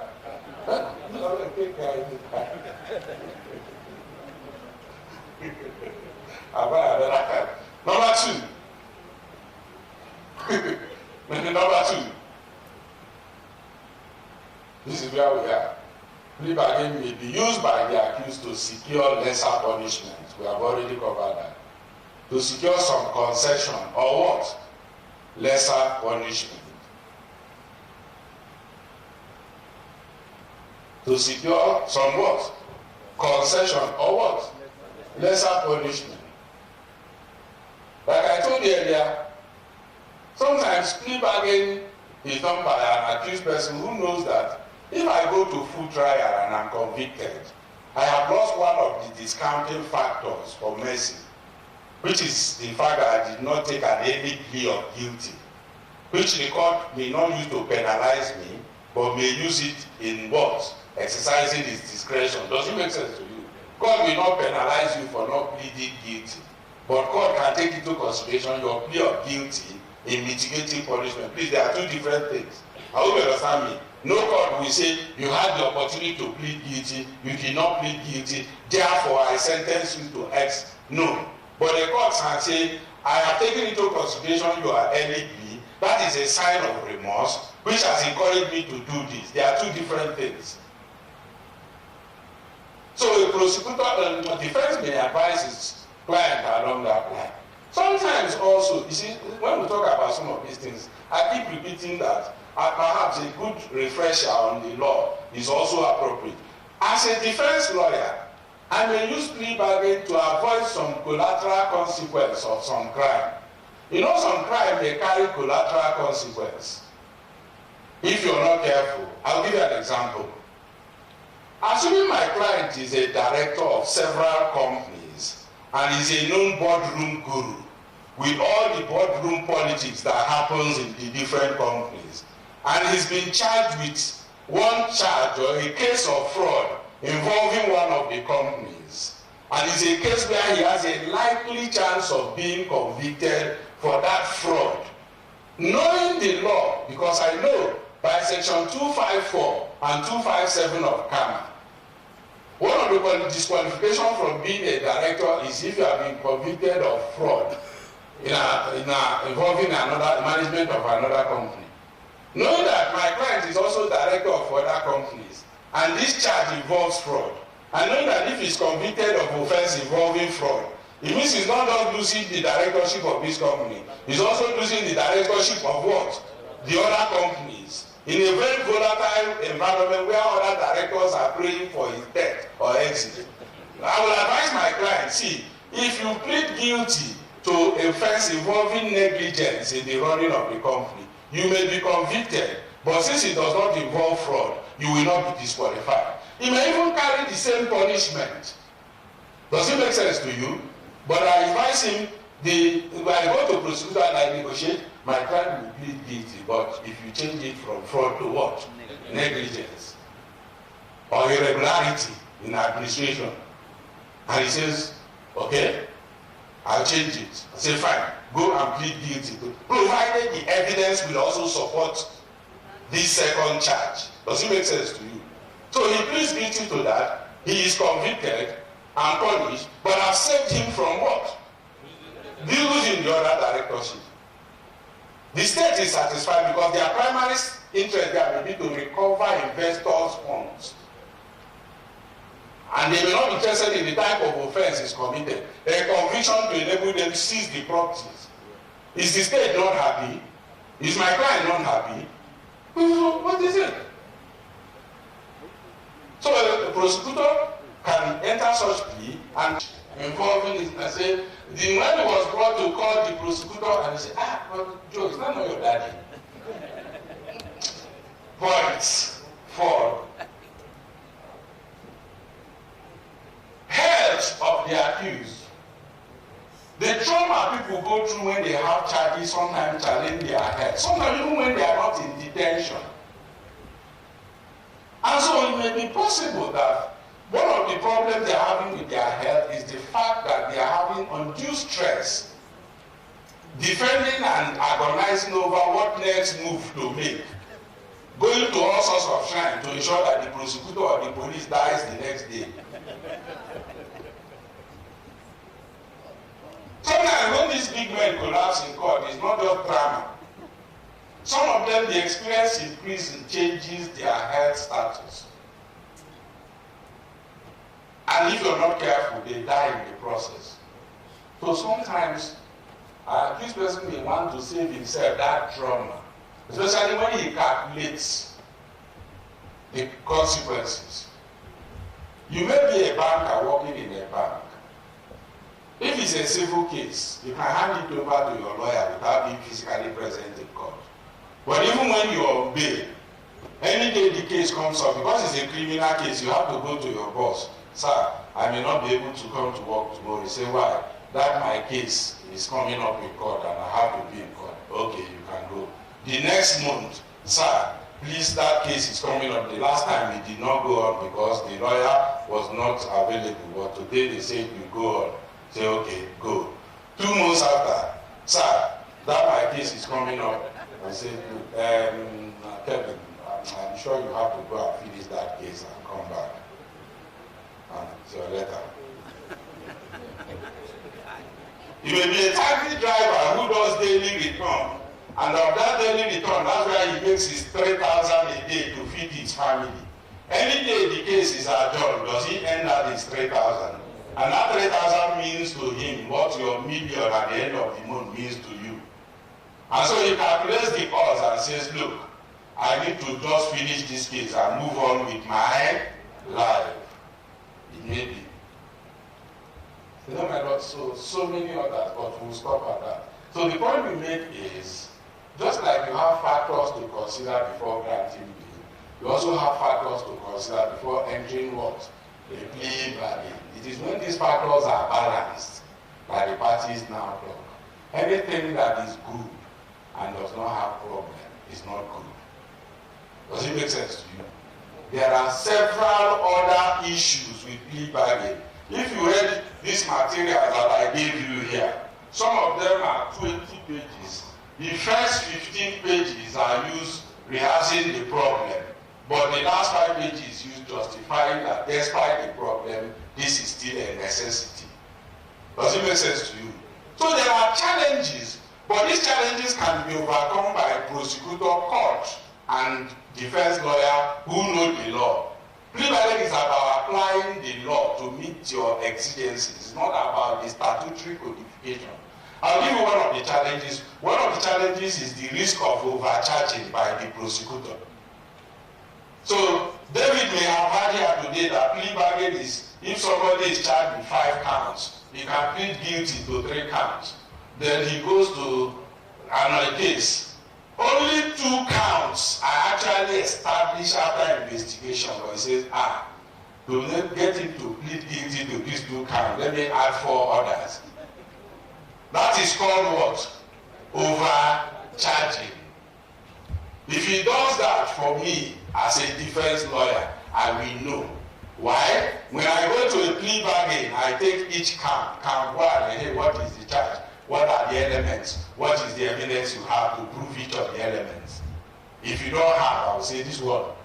I'm not talking on it. So I'm going to first reduce the number to him. Say, this is what we are talking about, 2 counts. So let's start. Does it make sense to you?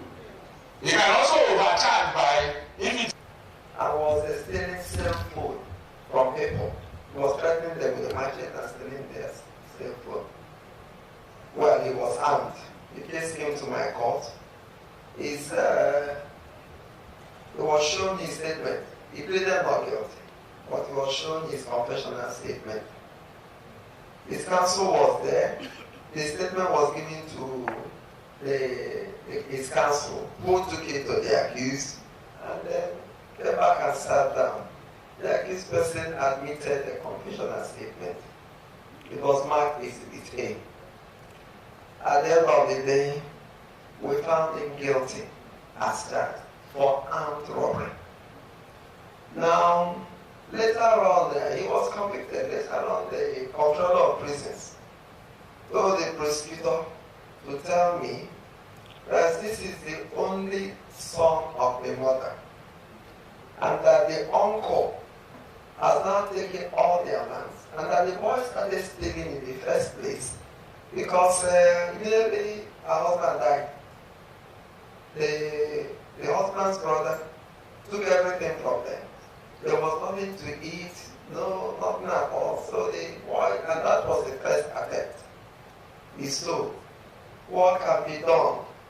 And they've pleaded with His Excellency, who said, okay, he will think about it. Can I get involved?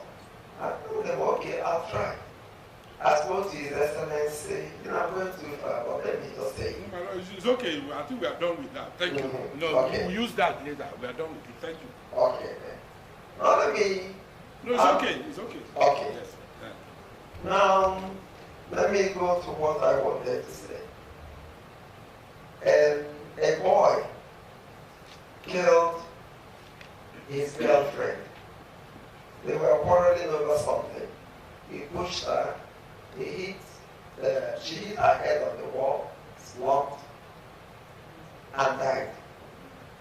Now, the case came to court, my court again. Now, the relations of the girl came to court, swore to affidavit, everything. And the parents of the boy have settled them. All they need is money for the burial ceremony. They bought the coffin. They've done everything for them. They won't want to get on with this case. And if they are called to give evidence, they won't give evidence. They will never give evidence. So what's the point? The prosecuting counsel, the state counsel, told me that. I told him, do your case. He said, how can I do my case here from them? So I put them in the witness box. And the head of the family told me that we don't want to continue with this thing. In the first place, the girl has been told to stop seeing this boy. What happened in his room? What about the scandal? People just said she died. But now we're in court, everybody will hear the story of how she went to her boyfriend's room and all that. We don't want that. We want to withdraw this case. They've given us money to bury her. We want to bury her daughter. That is all we want. So, I was transferred before the case was over. I didn't get to the end of this. I left it like that. I was very annoyed with the boy. I was reluctant then. I haven't attended this conference. I was so reluctant to do anything. I don't want to kill my own daughter like that. But as the boy started by questioning her, that she was seeing another boy. And then they started fighting and he pushed her, you know. So, well, like I said, I went on transfer and that was the end of the story. Now, all I want to ask, another thing is this. When people come up during sentencing, and try to bargain, there was something I tried once in my court. After the accused person had been convicted, in that particular case, the accused person was in his room, minding his own business. A boy in the next house fell out with his sister and chased after her. She ran into his room. She ran behind this boy and held up to him so that the brother would not beat the boy. So when the brother ran into the room, the brother started fighting the boy, asked him to mind his business. The brother now picked a pen knife, according to their story, to stab him. He grabbed the pen knife from him and stabbed him in the chest instead. He slumped. The sister ran out. This girl gave evidence of what happened. But she said that this boy stabbed her brother. She also admitted during cross-examination that the brother was the one that picked the pen knife. But as at the time he picked the pen knife to stab the other boy, she ran away. She escaped. So she wouldn't know why the other boy stabbed the brother. Because the brother ended up with the wound instead of the other boy. So the case came to court now. At this stage, the father of that girl and the boy that was killed came to court and said that he was tired of the whole thing. He wants to withdraw the charge. In that case, I looked at the evidence, reviewed the evidence several times, and then I came to court and I convicted him. But before then, I reduced the offense from murder to manslaughter. I had the power to do so. Then when it came to sentencing, I told the lawyers in court, Nigeria, it is just a judge, but I'm getting you involved. I'm going to rise for 30 minutes. When I come back, divide yourself into three. Each person suggests the kind of sentence we are going to pass on this person. I went into chamber, I saw 30 minutes. I stayed for 1 hour. I came back. This group said, why should he stab him in the chest? Why not on the leg or something else? My Lord sentenced him to 50 years imprisonment. The other group said no. This boy was minding his business. And this boy ran into his room. Ended up stabbing him. Even though there was no eyewitness account of the stabbing. But the boy agreed that he stabbed him. He agreed that he stabbed him. After all, he was alone with the boy in the room when the offense was committed. The other second group said no. My Lord just discharged this boy. He was minding his business. He was in his room. Then the third group now said, my Lord, this boy has committed an offense. Sentence him.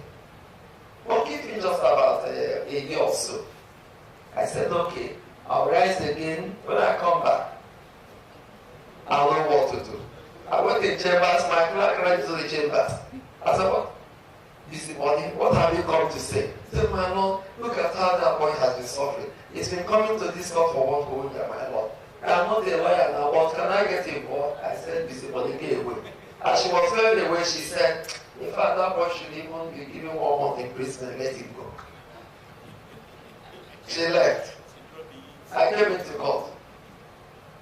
I just said to myself, God, come, now you tell me what to do. I came into court. He was in the dock crying. I told him, look, this is January, isn't it? He said yes. And I know you want to spend Easter with your people. He said, of course. I said, okay. Where are you? If I give this boy, I want him to spend Easter. That Easter was middle of April. If you, this man is to spend Easter with his family, I don't know how to compute this thing. You put at the prison. And if I give him, if he's to spend that Easter, how many months do you think I should give him? Let him stay in prison and do his penance and everything, and then go back to spend Easter. Say, my Lord, it's very simple. Give him 4.5 months, and they be gone for Easter. I asked him, are you sure? He said yes. The other one that came, they started calculating with the lawyers. We found out that that would be. And then I sentenced him to 4.5 months. The prosecution was, the prosecuting counsel was happy. The lawyers in court, they were happy. I was satisfied.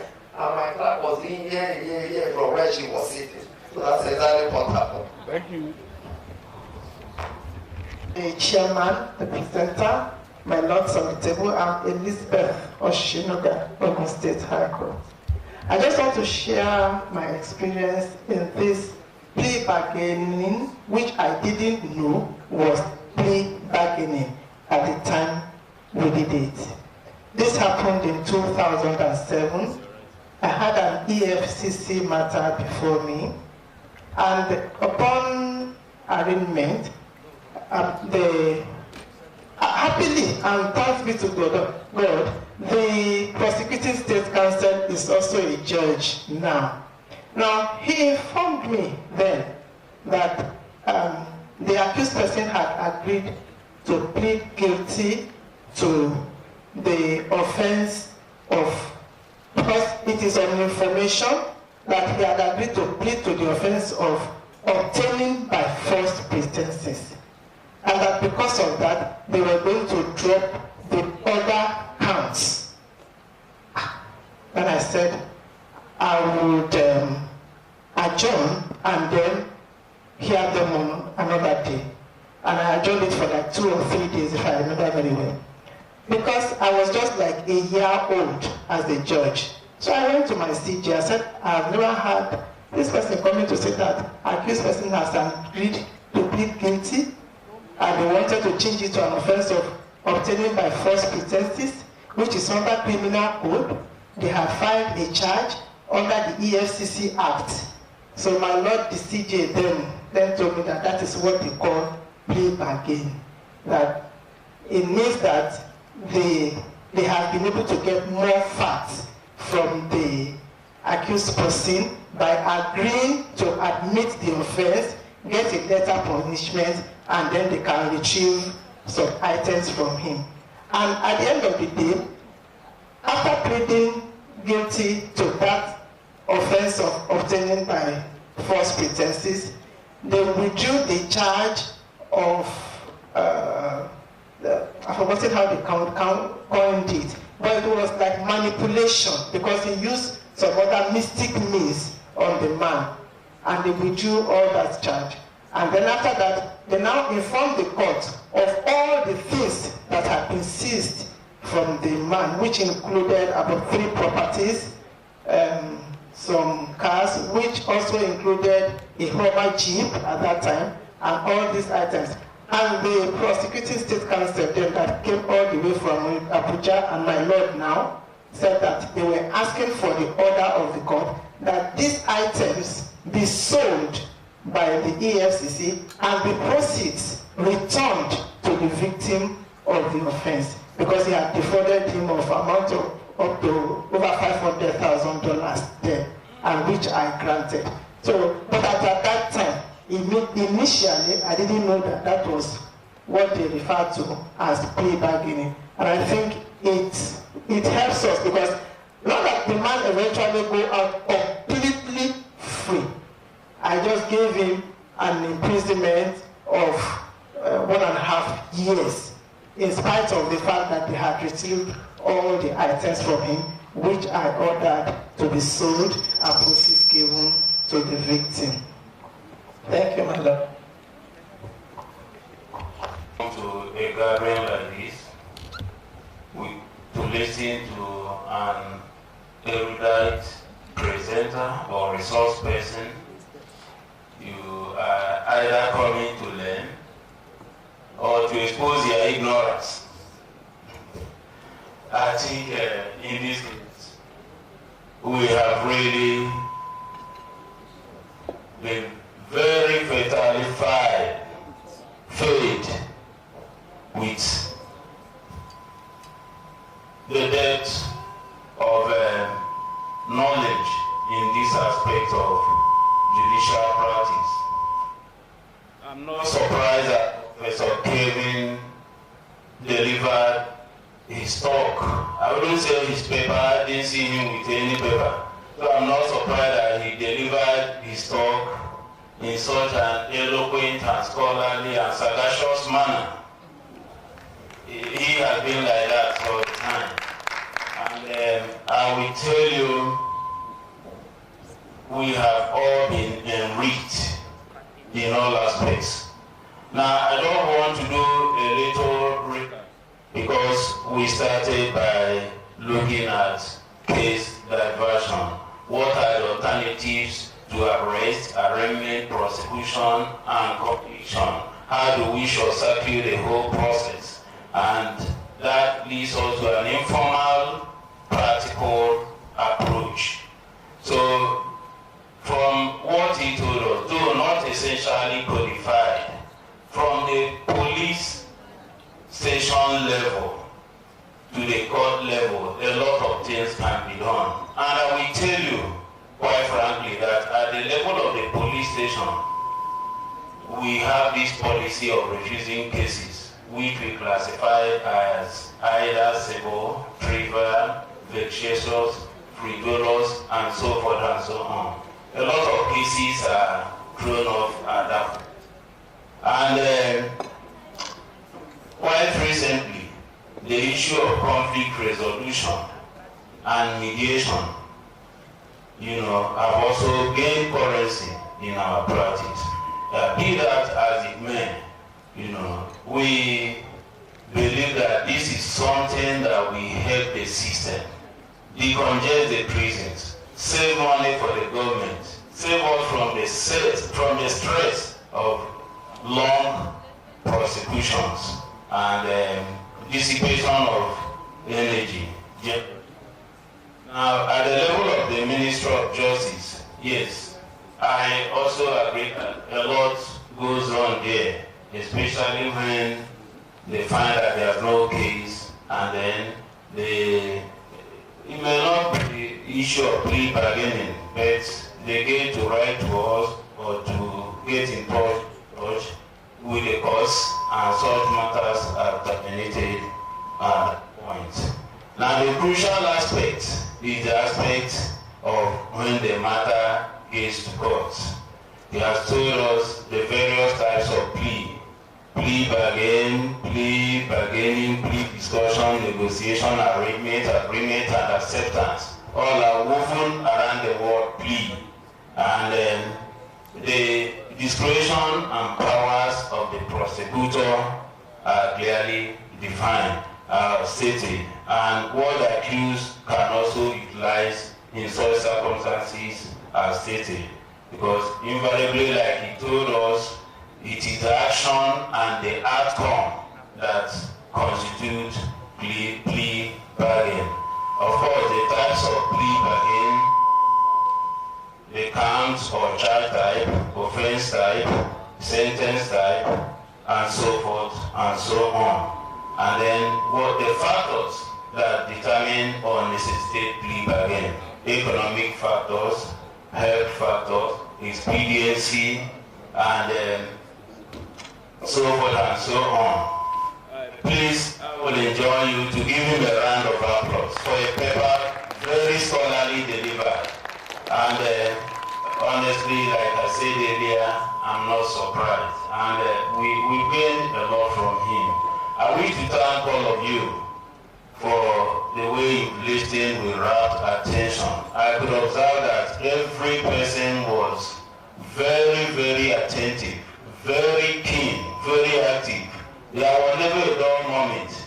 And this was, well, occasioned by the presenter's presentation of what he was giving us, and of course, their desire to imbibe all that he has said.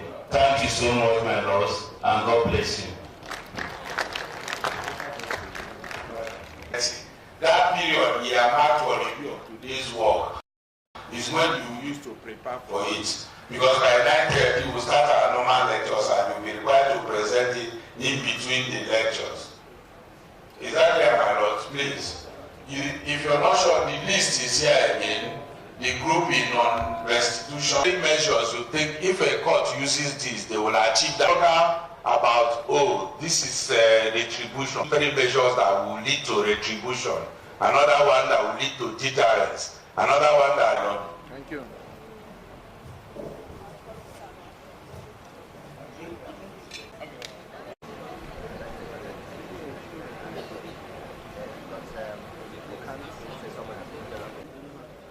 Is not actually aimed at punishing, but rehabilitating the offender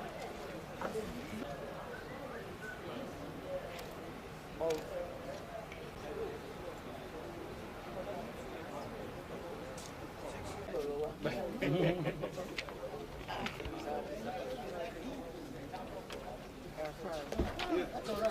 sorry.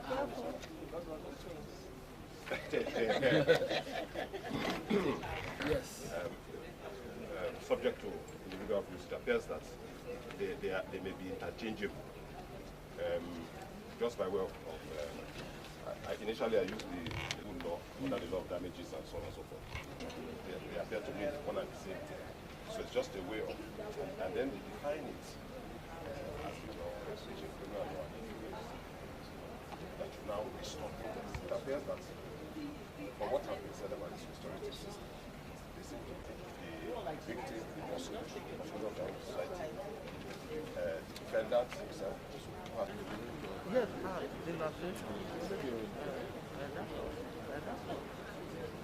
number 5 is supposed to identify ways to justice and then Distinguished and learned justices who are here, may I request that we move closer to the front. May I please, at the university and the law school, is that the essence of punishment, either corporal, imprisonment or whatever, is to correct, is to also serve as a deterrent for offenders.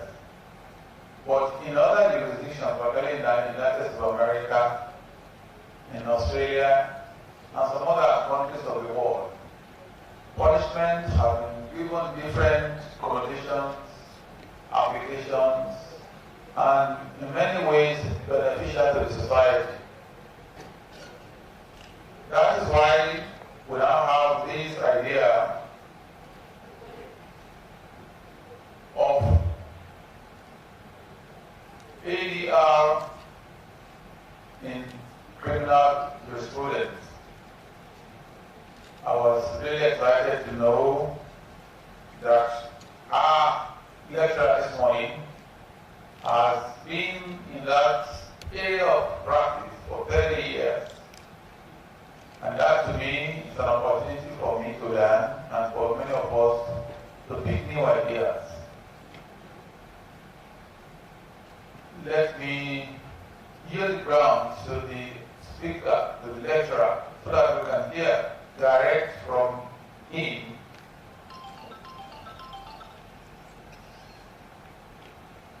the meat of the lecture. But let me assure you that as we are learning, we here will also learn. And after the paper has been delivered, we'll go to sessions of cross questions, answers, contributions, so that we'll have a fertile ground to develop the idea in our various jurisdictions. Hello. I have the pleasure to ask Dr. Henry.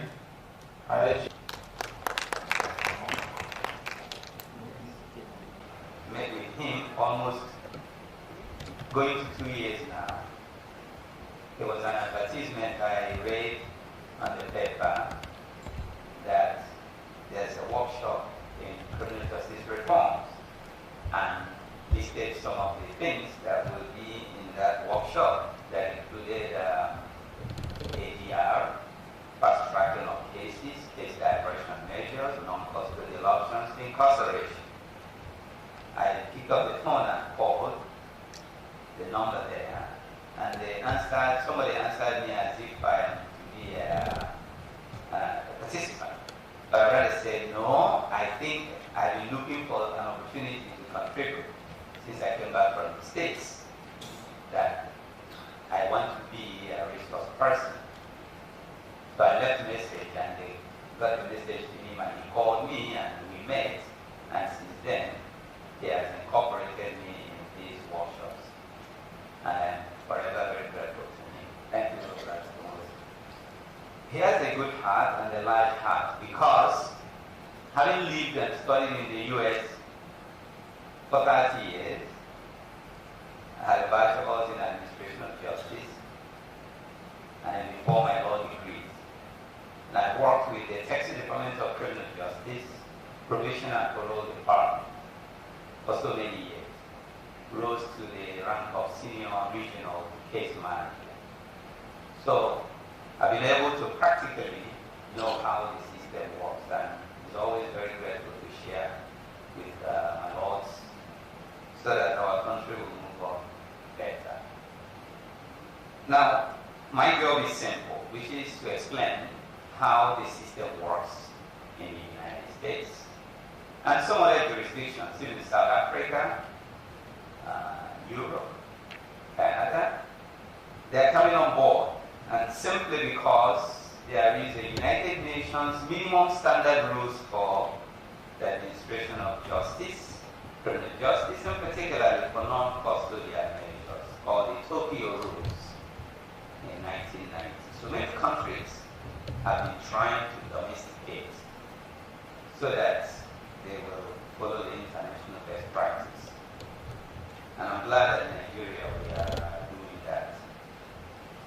Normally, law is about story, about problems, and about solving problems. So, quickly I will start my presentation today with a story, and then you will see how the non-custodial measures in that story fits in terms of probation, community service, and also parole, because parole is also a concept in non-custodial measures. The only difference is the person goes to prison, and the person is evaluated and then paroled out.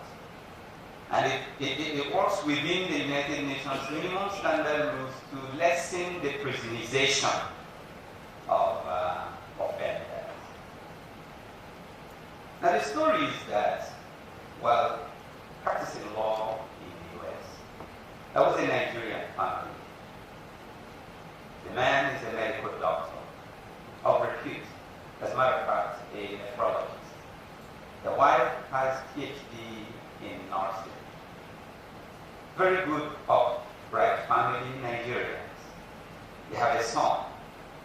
The son, at the age of 21, graduated second-class offer, very brilliant and with scholarship. He had a bachelor's degree in chemical engineering, and an oil company gave him work and scholarship to even do master's and PhD. The day he graduated was the day he was also celebrating his 21st birthday, and his parents had bought him a vehicle. He already had his driver's license. 3 of his friends came that evening after celebration, and they told him, "Can we take a joyride? Can we take a ride the birthday boy?" He said, "Okay." So he found his parents, grabbed his key, picked up 3 of these friends, not so close friends, but he knows them, they live in the same neighborhood. As they drove around, they saw a convenience store. And they told him, stop, we need to get something at the convenience store. So he stopped. He said he really don't need anything, so he stayed in the car and waited. The 3 guys went into the convenience store. Lo and behold, he didn't know that they went to rob the cashier at the convenience store. They robbed the cashier with something that still today nobody knew whether it was a real gun or a toy gun or what we call a BB gun. But they pointed the thing at the cashier and collected $15,000. They didn't know that there was a CCTV camera, but inside the store and outside the store that caught the whole action. They came out, went back into his car, and he was sitting in the car, and he really didn't know what went on inside the store. They said, yeah, you can go, we're done. And he asked him, did you all buy anything? He said, no, we changed our mind. So he drove off. As soon as he left, the cashier picked up the phone and called the police. And gave the police the description of the guys, the vehicle, the license plate, and everything. Down the street further, the three friends said, just wait. We need to get out of here. So he pulled the car and they got out. Now he didn't know that one of them sitting at the back of his car had syringes and pipes that they were using to inject the drug and smoke crack cocaine. They've left this drug paraphernalia at the floor mats of his car on there. Anyway, as he moved, after they had dropped him off, the police have now stopped him because the cashier had called the police and there was a dragnet. And when the police pulled him over, asked him, can we see driver's license and insurance? They went to the car to check the license plate, confirmed that he was the person that the cashier had called. One of the police officers came around and kind of looking around and then in plain view saw the drug paraphernalia at the floor mat. Right then and there, he was arrested. When they took him to the police station, normally they will allow people to make 3 phone calls. One to a lawyer, one to the family to let them know where you are, and one to a spiritual, person. So I got the call that this is what happened. Of course, I went to the police station, saw him, went to the family, we tried to make bail.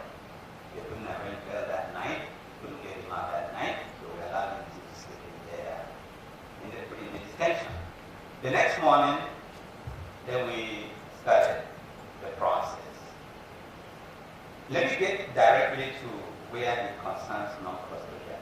So what happened was, he was charged for accessory before and after the robbery and possession of drug paraphernalia.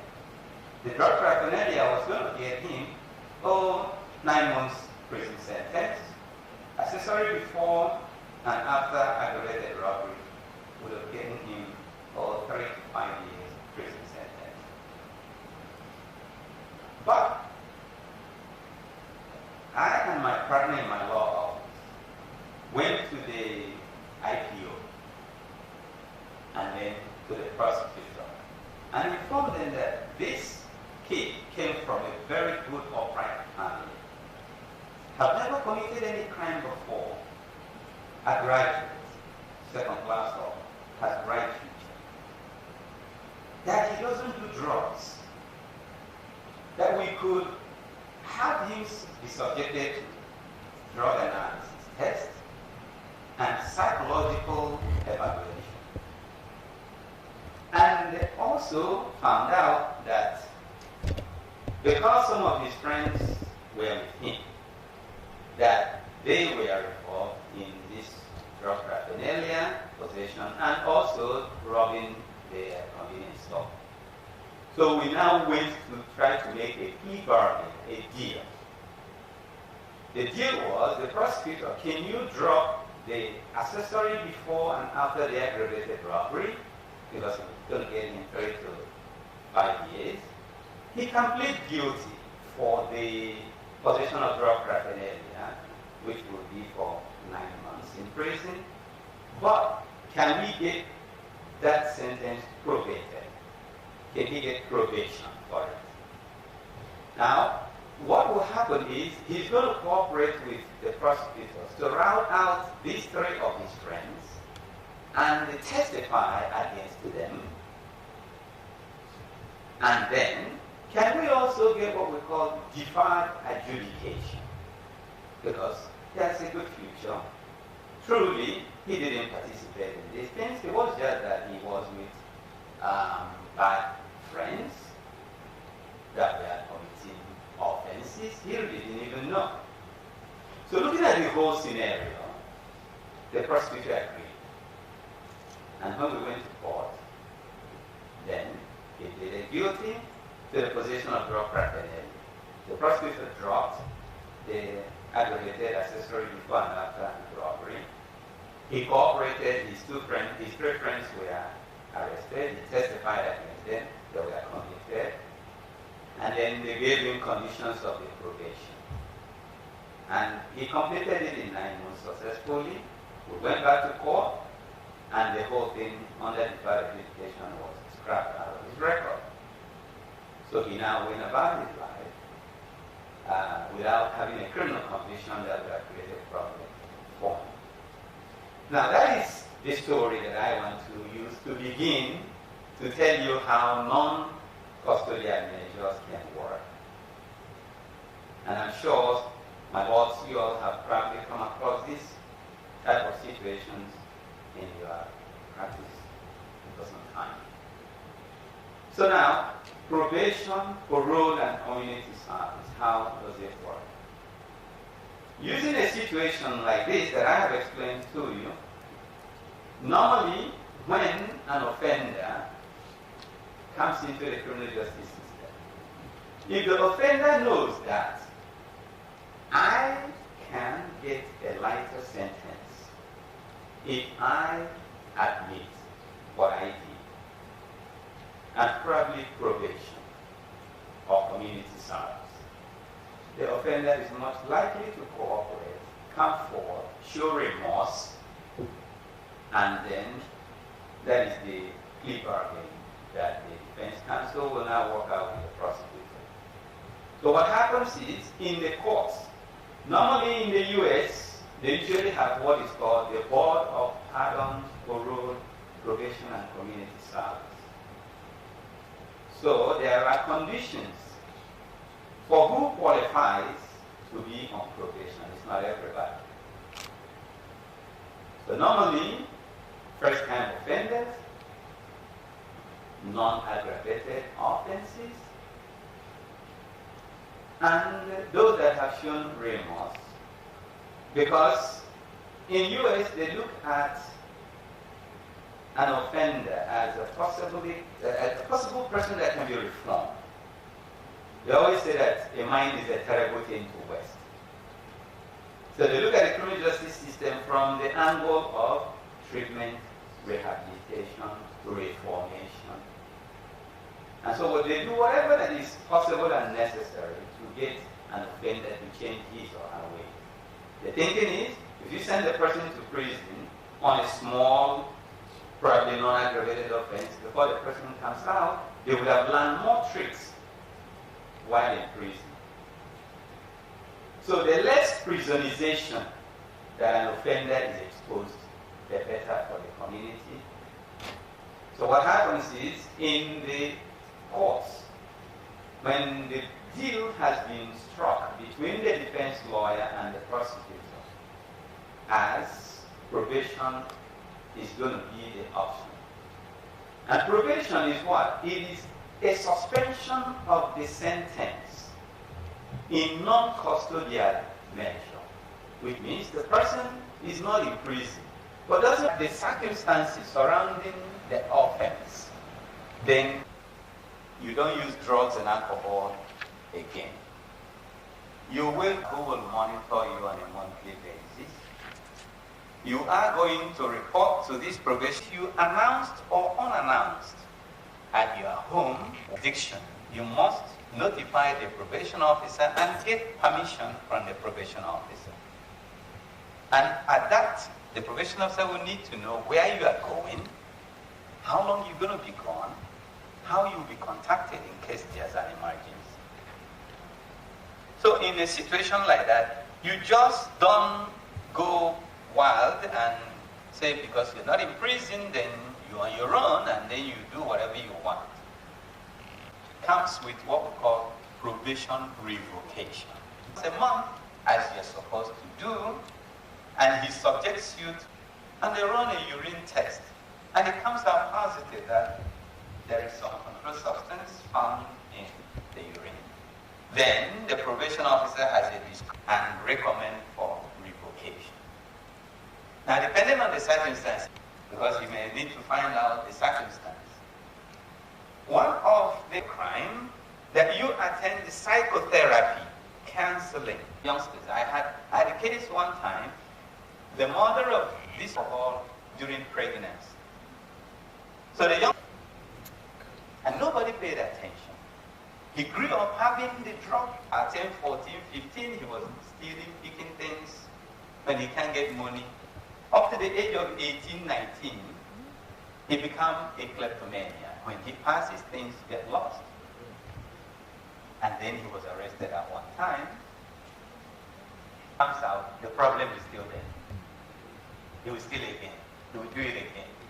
So this is the third time.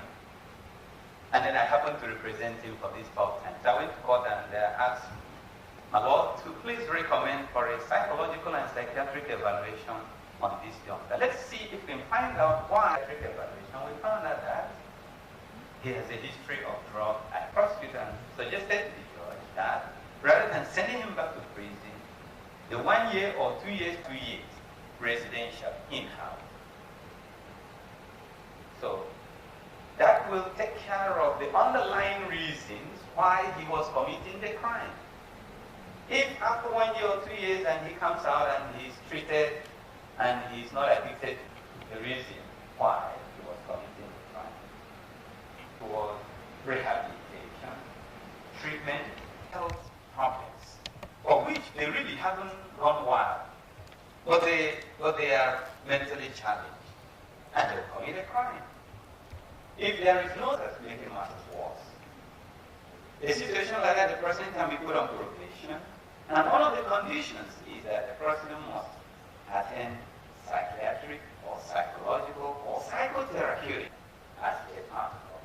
In that situation, we call it specialized conflict. And that is why they were stealing things. So, probation helps to reach and just punishing them for retribution. So what happens is that what we call probation supervision fees. It is to make to see his probation officer, he goes to the Ministry of Justice, he pays that amount, gets a receipt. When he goes for his monthly visit, he gives that receipt to the probation officer. The probation officer makes a copy and puts it in his file. It's called probation supervision fee. It's a token, but it's a sign of you being responsible. Some of the conditions may be then, you don't get involved in any crime again for this 1 year or 2 years that you're on probation. Like Americans will say, stay out of the law. Don't get arrested for anything. Don't commit any other crime. Take care of your responsibilities. If you have a wife and kid, take care of them. If you have a job, keep your job.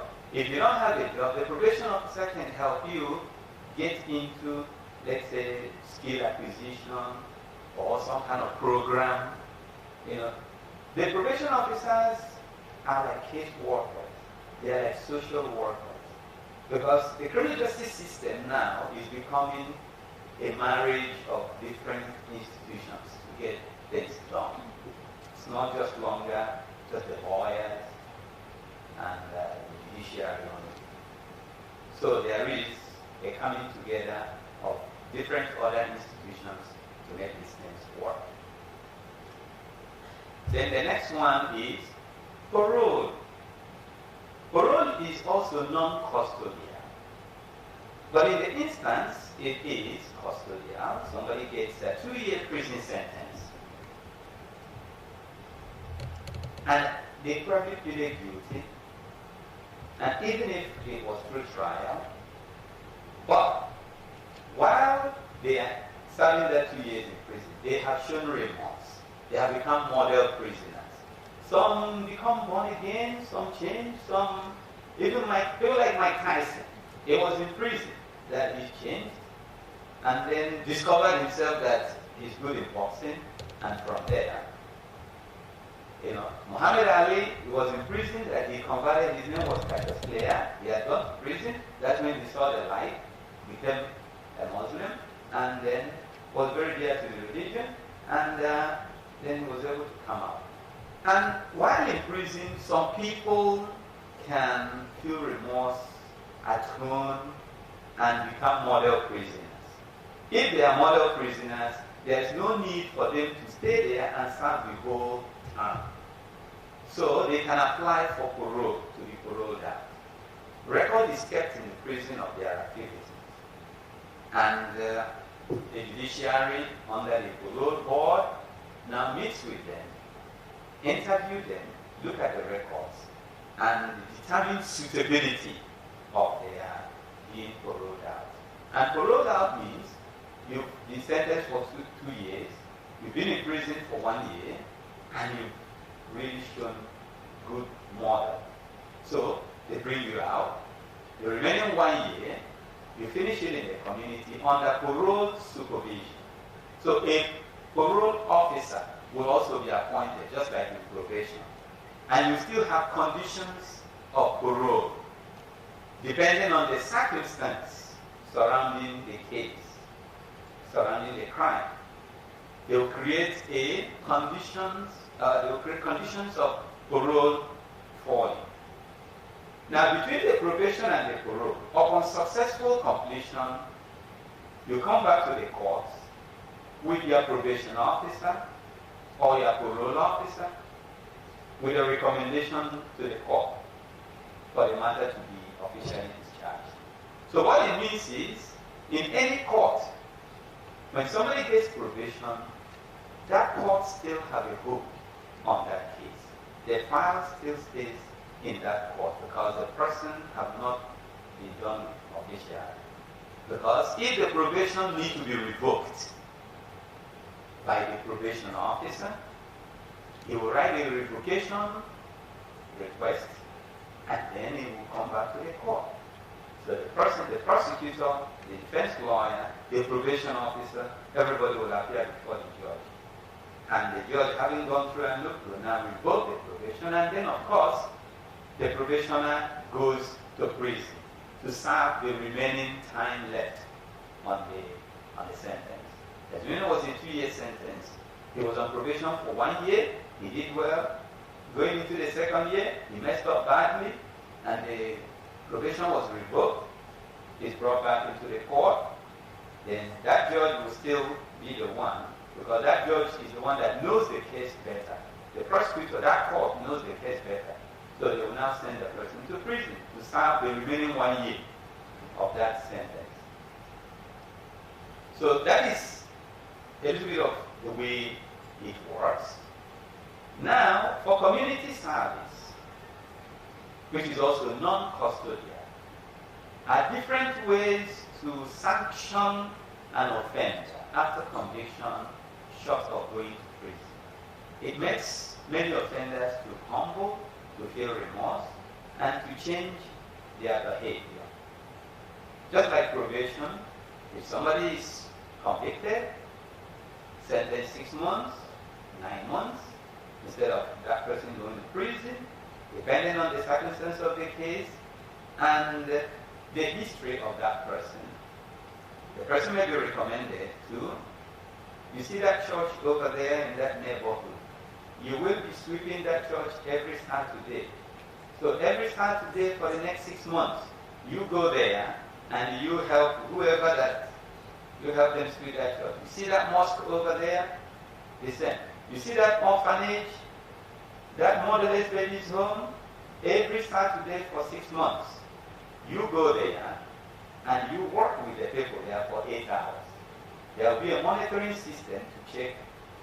So what that does is, there are some people, if you take their Saturday away from them, instead of playing golf, going to parties, going to one thing or the other that is very dear to them on Saturdays, for 6 months, they will not do that. And it also helps to humble them. There are a lot of people that would prefer to do that. A man that has a wife and children, has a good job, taking care of a lot of people under him. You can't put him in prison for 6 months. A lot of people, there's going to be a lot of collateral things that will happen. So you tell him, you keep your job. Monday through Friday, you go to work. But every Saturday, you go over here to this orphanage. The thing about that community service is you are getting him to do some things that will benefit the community, rather than him going to stay in prison and costing the government. And upon successful completion of the community service, then he's discharged. There is also a non-custodial, like what we call, some people may call it house arrest, but it is with the use of ankle bracelets. It is electronic monitoring. And some people say it may not work here in Nigeria, and I tell them that it can work. If you have a high-value vehicle that has a tracking system, for which if that vehicle is stolen, and you can make a phone call and they'll track where that vehicle is and be able to. The same system can be used in electronic monitoring. Somebody that is convicted or he pleads guilty, and you don't want to send that person to prison. The person gets an ankle bracelet called electronic monitoring that says you cannot pass within this jurisdiction. And if that person does, then the ankle bracelet electronic monitoring will set up. And then it's a tracking system that can be used to find out where the person is. So in a situation like that, you decongest the prison, save money, and if somebody needs to be treated, because there are a lot of people that have reasons, the reasons why they are committing crime, you cannot believe it. There was a man that went into ShopRite, and he went there with a cart. He grabbed things from the shelf here in Abuja. And he just put the things, he got to the cash register and he put everything in the bag. And they were looking at him, thinking he was now going to bring them to the counter to check out the pay. And he was just walking out with those things. And then they now accosted him. He said, I don't have money. My wife had a baby 2-3 days ago. My kids, everybody, I have asked everybody for help. I lost my job. It's just hungry. We are hungry. So this is the only thing I can do to get attention. I mean, I am not crazy to really be doing this right in everybody's watch. Now a situation like that means there's an underlying reason. The person is not a habitual criminal. The person is really not a thief, but something had pushed that person to the cliff. And a situation like that, that person just cannot be thrown into prison. That one is hunger. So what we are doing is, for non-custodial measures, is for reasons to be found so that offenders can be treated properly and created in terms of individualized treatment to deal with their offense. I will have to round up here. But those who will now try to see how some of these things would be put into place here in Nigeria. But it has worked very well in the US and has continued to work. And I hope, and my prayer is that it will work here in Nigeria so that we can be among the community of nations. Thank you all very much.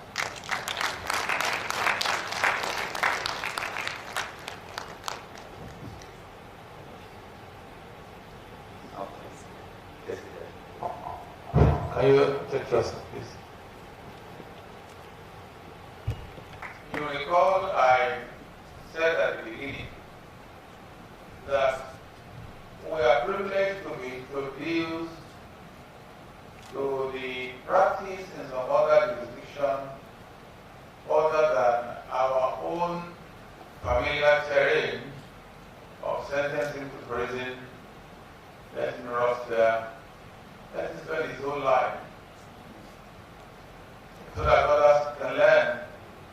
But we have now seen how alternative dispute or alternative methods which are non-custodial can affect the mind, even not of the convict, but of the environment where he lives, and where the society at large can benefit far more than we are at the moment. I know that a little or one issue or the other is agitating your mind, arising from the lecture.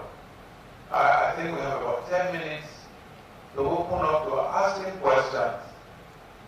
But I'd like you to be very brief in your questions and comments so that after 3 or 4 questions, the guest lecturer will answer, then we continue from there. Please indicate you have a question. Speaker, fellow participants, I just want a point of clarification. The name is Oloyede Obire from Osun State Judiciary. You have told us that the system has worked very well in the United States. But I would rather have a data and a comparative analysis.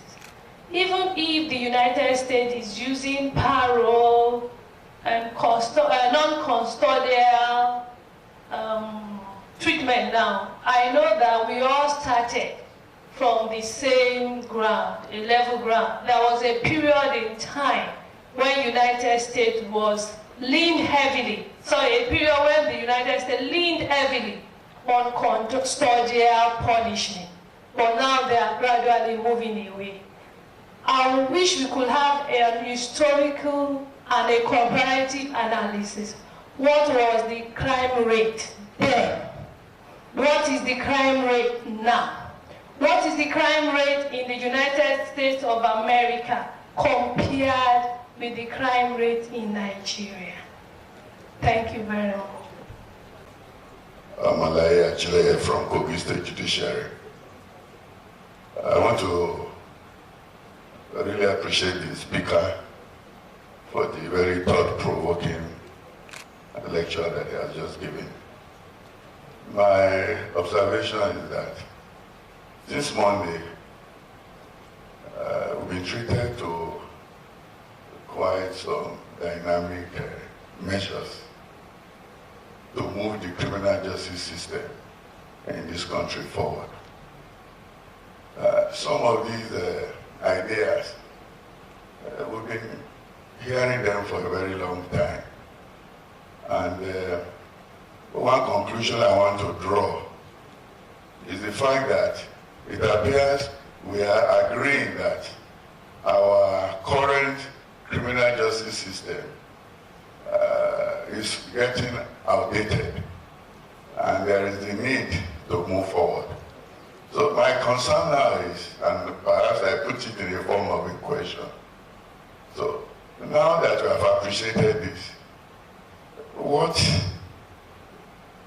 can we do? Because we have lectures, conferences, seminars, all to no avail, but we need action now. So, and I think the issue is not just with the judges, the policy makers too. They ought to be involved. So what are we doing to get them involved and move from the level of lectures and conferences to real action? Thank you, sir. My name is Tawala Kapo from Lagos State Judiciary. Now, in the case of probation, if the convict successfully completes the probation period, I want to be clear as to whether or not that conviction will be written off. That's one. Two, in case of somebody who was given 2 years, he behaved well in the first 1 year, in the second half, he misbehaved. and the probation was revoked, and he went and served the 1 year sentence. Will he be regarded as having been convicted for just 1 year or for 2 years? I wanted that clarification. If the person received a conviction of 2 years and they were put on probation, and the person successfully completed the probation 1 year, and entering the 2nd year, reasons came to the notice that he had violated some of the conditions and the probation was revoked, then he will go to prison and serve the remaining 1 year. His conviction was a 2-year conviction, only that 1 year was probated and 1 year was in custody. Then the second part of your question was, if the person received 1 year sentence and was put on probation and the person succeeded in the probation, then does it mean that the conviction is written off? No. The person will still become an ex-convict, only that he served his conviction on probation. The only time it may be written out is if there was a deal at the time before the judge announced the sentence and the probation with the prosecutor that this probation is also going to be deferred adjudication. So that upon successful completion, then the person will be discharged and that deferred adjudication will now be implemented, so it will now be wiped out of record. So if that deferred adjudication was not concluded there, then I'll come to yours, but I will refer yours to my order. Your question, ma'am, is data. Now, I can, if I was to come back, make research and make available US data from beginning to now. But the problem here in Nigeria is we don't have accurate crime statistics. I teach a course called The Significance of Crime Statistics in Nigerian Criminal Justice System. We don't keep accurate records. And of course, statistics and data is important because we use it to apportion resources to predict, prevent, and deal with crimes. The problem is we don't have accurate data and statistics here in Nigeria to make a comparative analysis. But that does not mean that there are no crimes. There are a lot of crimes here. And again, crime is what the society appreciates as an anti-behavior that has been codified into a crime.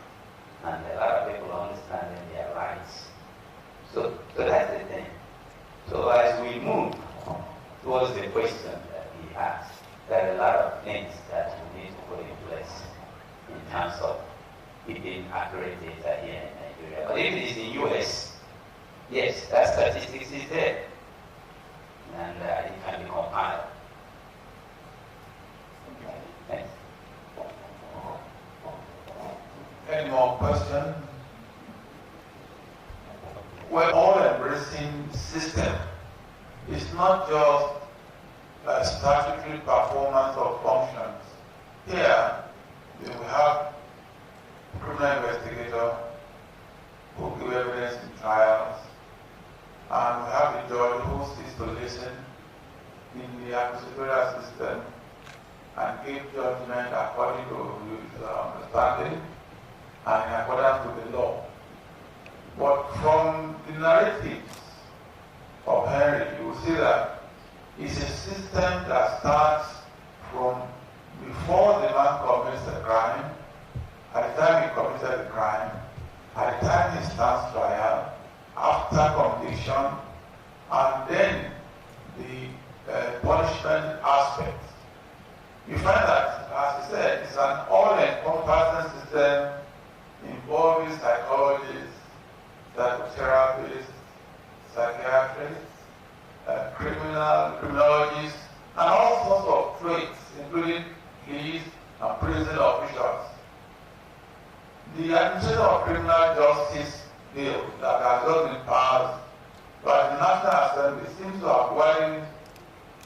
to achieve partial best practices as analyzed or as practiced in the United States. For me, I believe by the time the bills become Act of National Assembly or it comes into operation, is a challenge to the judiciary indeed. Because at that time, the judiciary will not be the only and sole determinant of the life of convicts or the life or the implementation or application of the law. All of us, legal practitioners and judges, we need to go for real training. In fact, we need to change our orientation. For me as a prosecutor, I've seen the man's story. I want him convicted. I want him punished. But I'm not concerned with his psychology, with his background, or whatever. So it would then mean that we will need to change our orientation both as legal practitioners and as judicial officers in the administration of criminal justice. And my hope is that we'll get to a stage when we'll be able to appreciate that a commission of crime is not just a function of one thing. I was saying to my Lord that I know many parents in this country who go through agonies every day of their life because their children, either boy or girl, have become addicted to cannabis or some other drugs. In fact, I met a parent some time ago who cried to me and said, "Can you help me? My son cannot sleep unless he smokes Indian in the evening. After food or before food, he must smoke Indian for him to be able to behave well throughout the night. And many times in the mornings, he has to, to drag the Indian for him to behave well in the house. Schooling or whatever is no longer part of their thinking. You've taken the boy to the half centers more than 3-4 times. He comes back home and he pleads my mom, "I'm sorry, Daddy, I'm sorry, I won't do it again." But as soon as he goes out to meet his friends, he gets addicted again. And come for 2 days to 10 days in the month, they will not find him. And somebody will just come and tell him, "Oh, the boys are found in this corner, still in one corner there." Can you imagine above 19, 20, 21 in that state of mind? So we need to look at it again that commission of crime involves a lot of things. I don't believe, with respect, in this so-called evil spirit. I don't believe it. I don't believe it. They exist, yes, but I don't believe that evil spirit is what brings those children into such performance or activity. It's evil company and for us.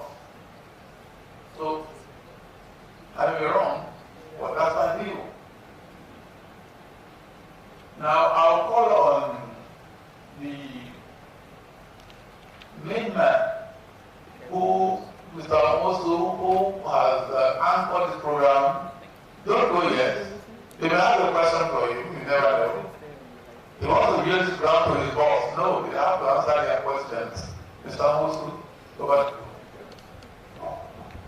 Thank you, Mr. Leader. My lords, if you look at the Bulgarian model again, you will see that we started from what?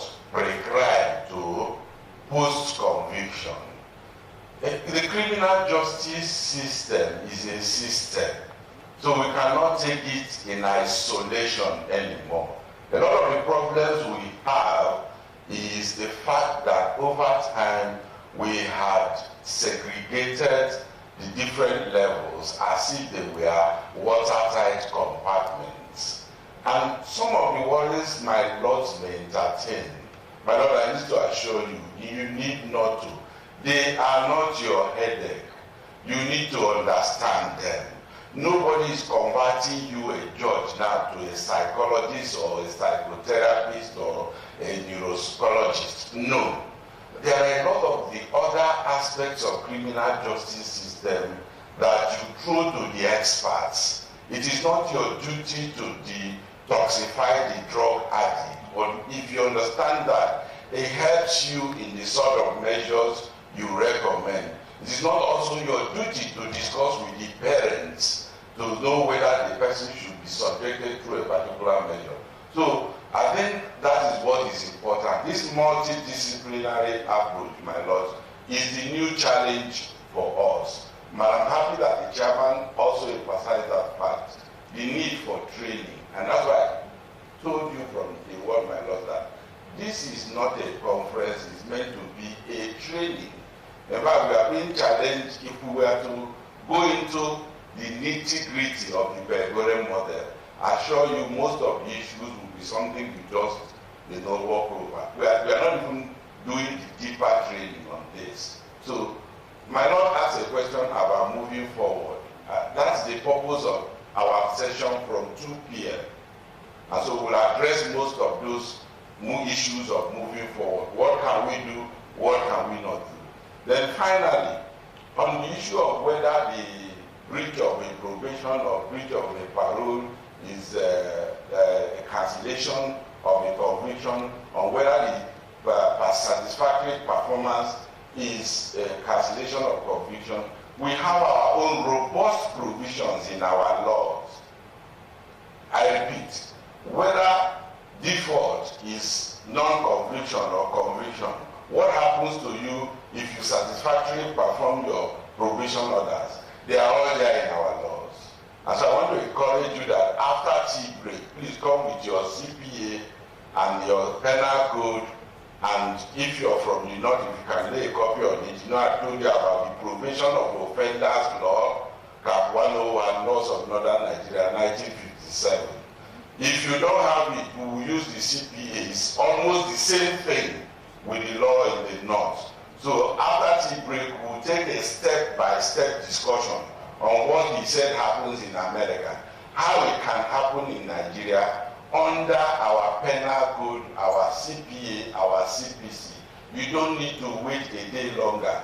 They are all captured even in better language than what he has explained happens in America. So we'll do that after tea break. They are in our laws. The CPA, the CPC, the penal code, they cover probation from beginning to end, community service, and indeed other measures beyond even what he has given to us. So we'll take that after our tea break. Thank you. As I said at the beginning, we're on that. And we only stop learning the day we drop dead. I'm sure that all of us have learned one or two things. I wish I would be available for the after tea break session, the participants in the study of the programs. So let me thank my Lord for being here with us. Let me also thank you for being there for us and having really carried along in the discussion. I thank you. Good afternoon. Another round of applause to our paper presenter, Dr. And for the other members, and most especially my Lord the Administrator, please a very big and warm applause for her for putting all this together. And another round of applause to my Lord the Acting Chief Judge of Kano State, Honorable Justice Patricia Momo.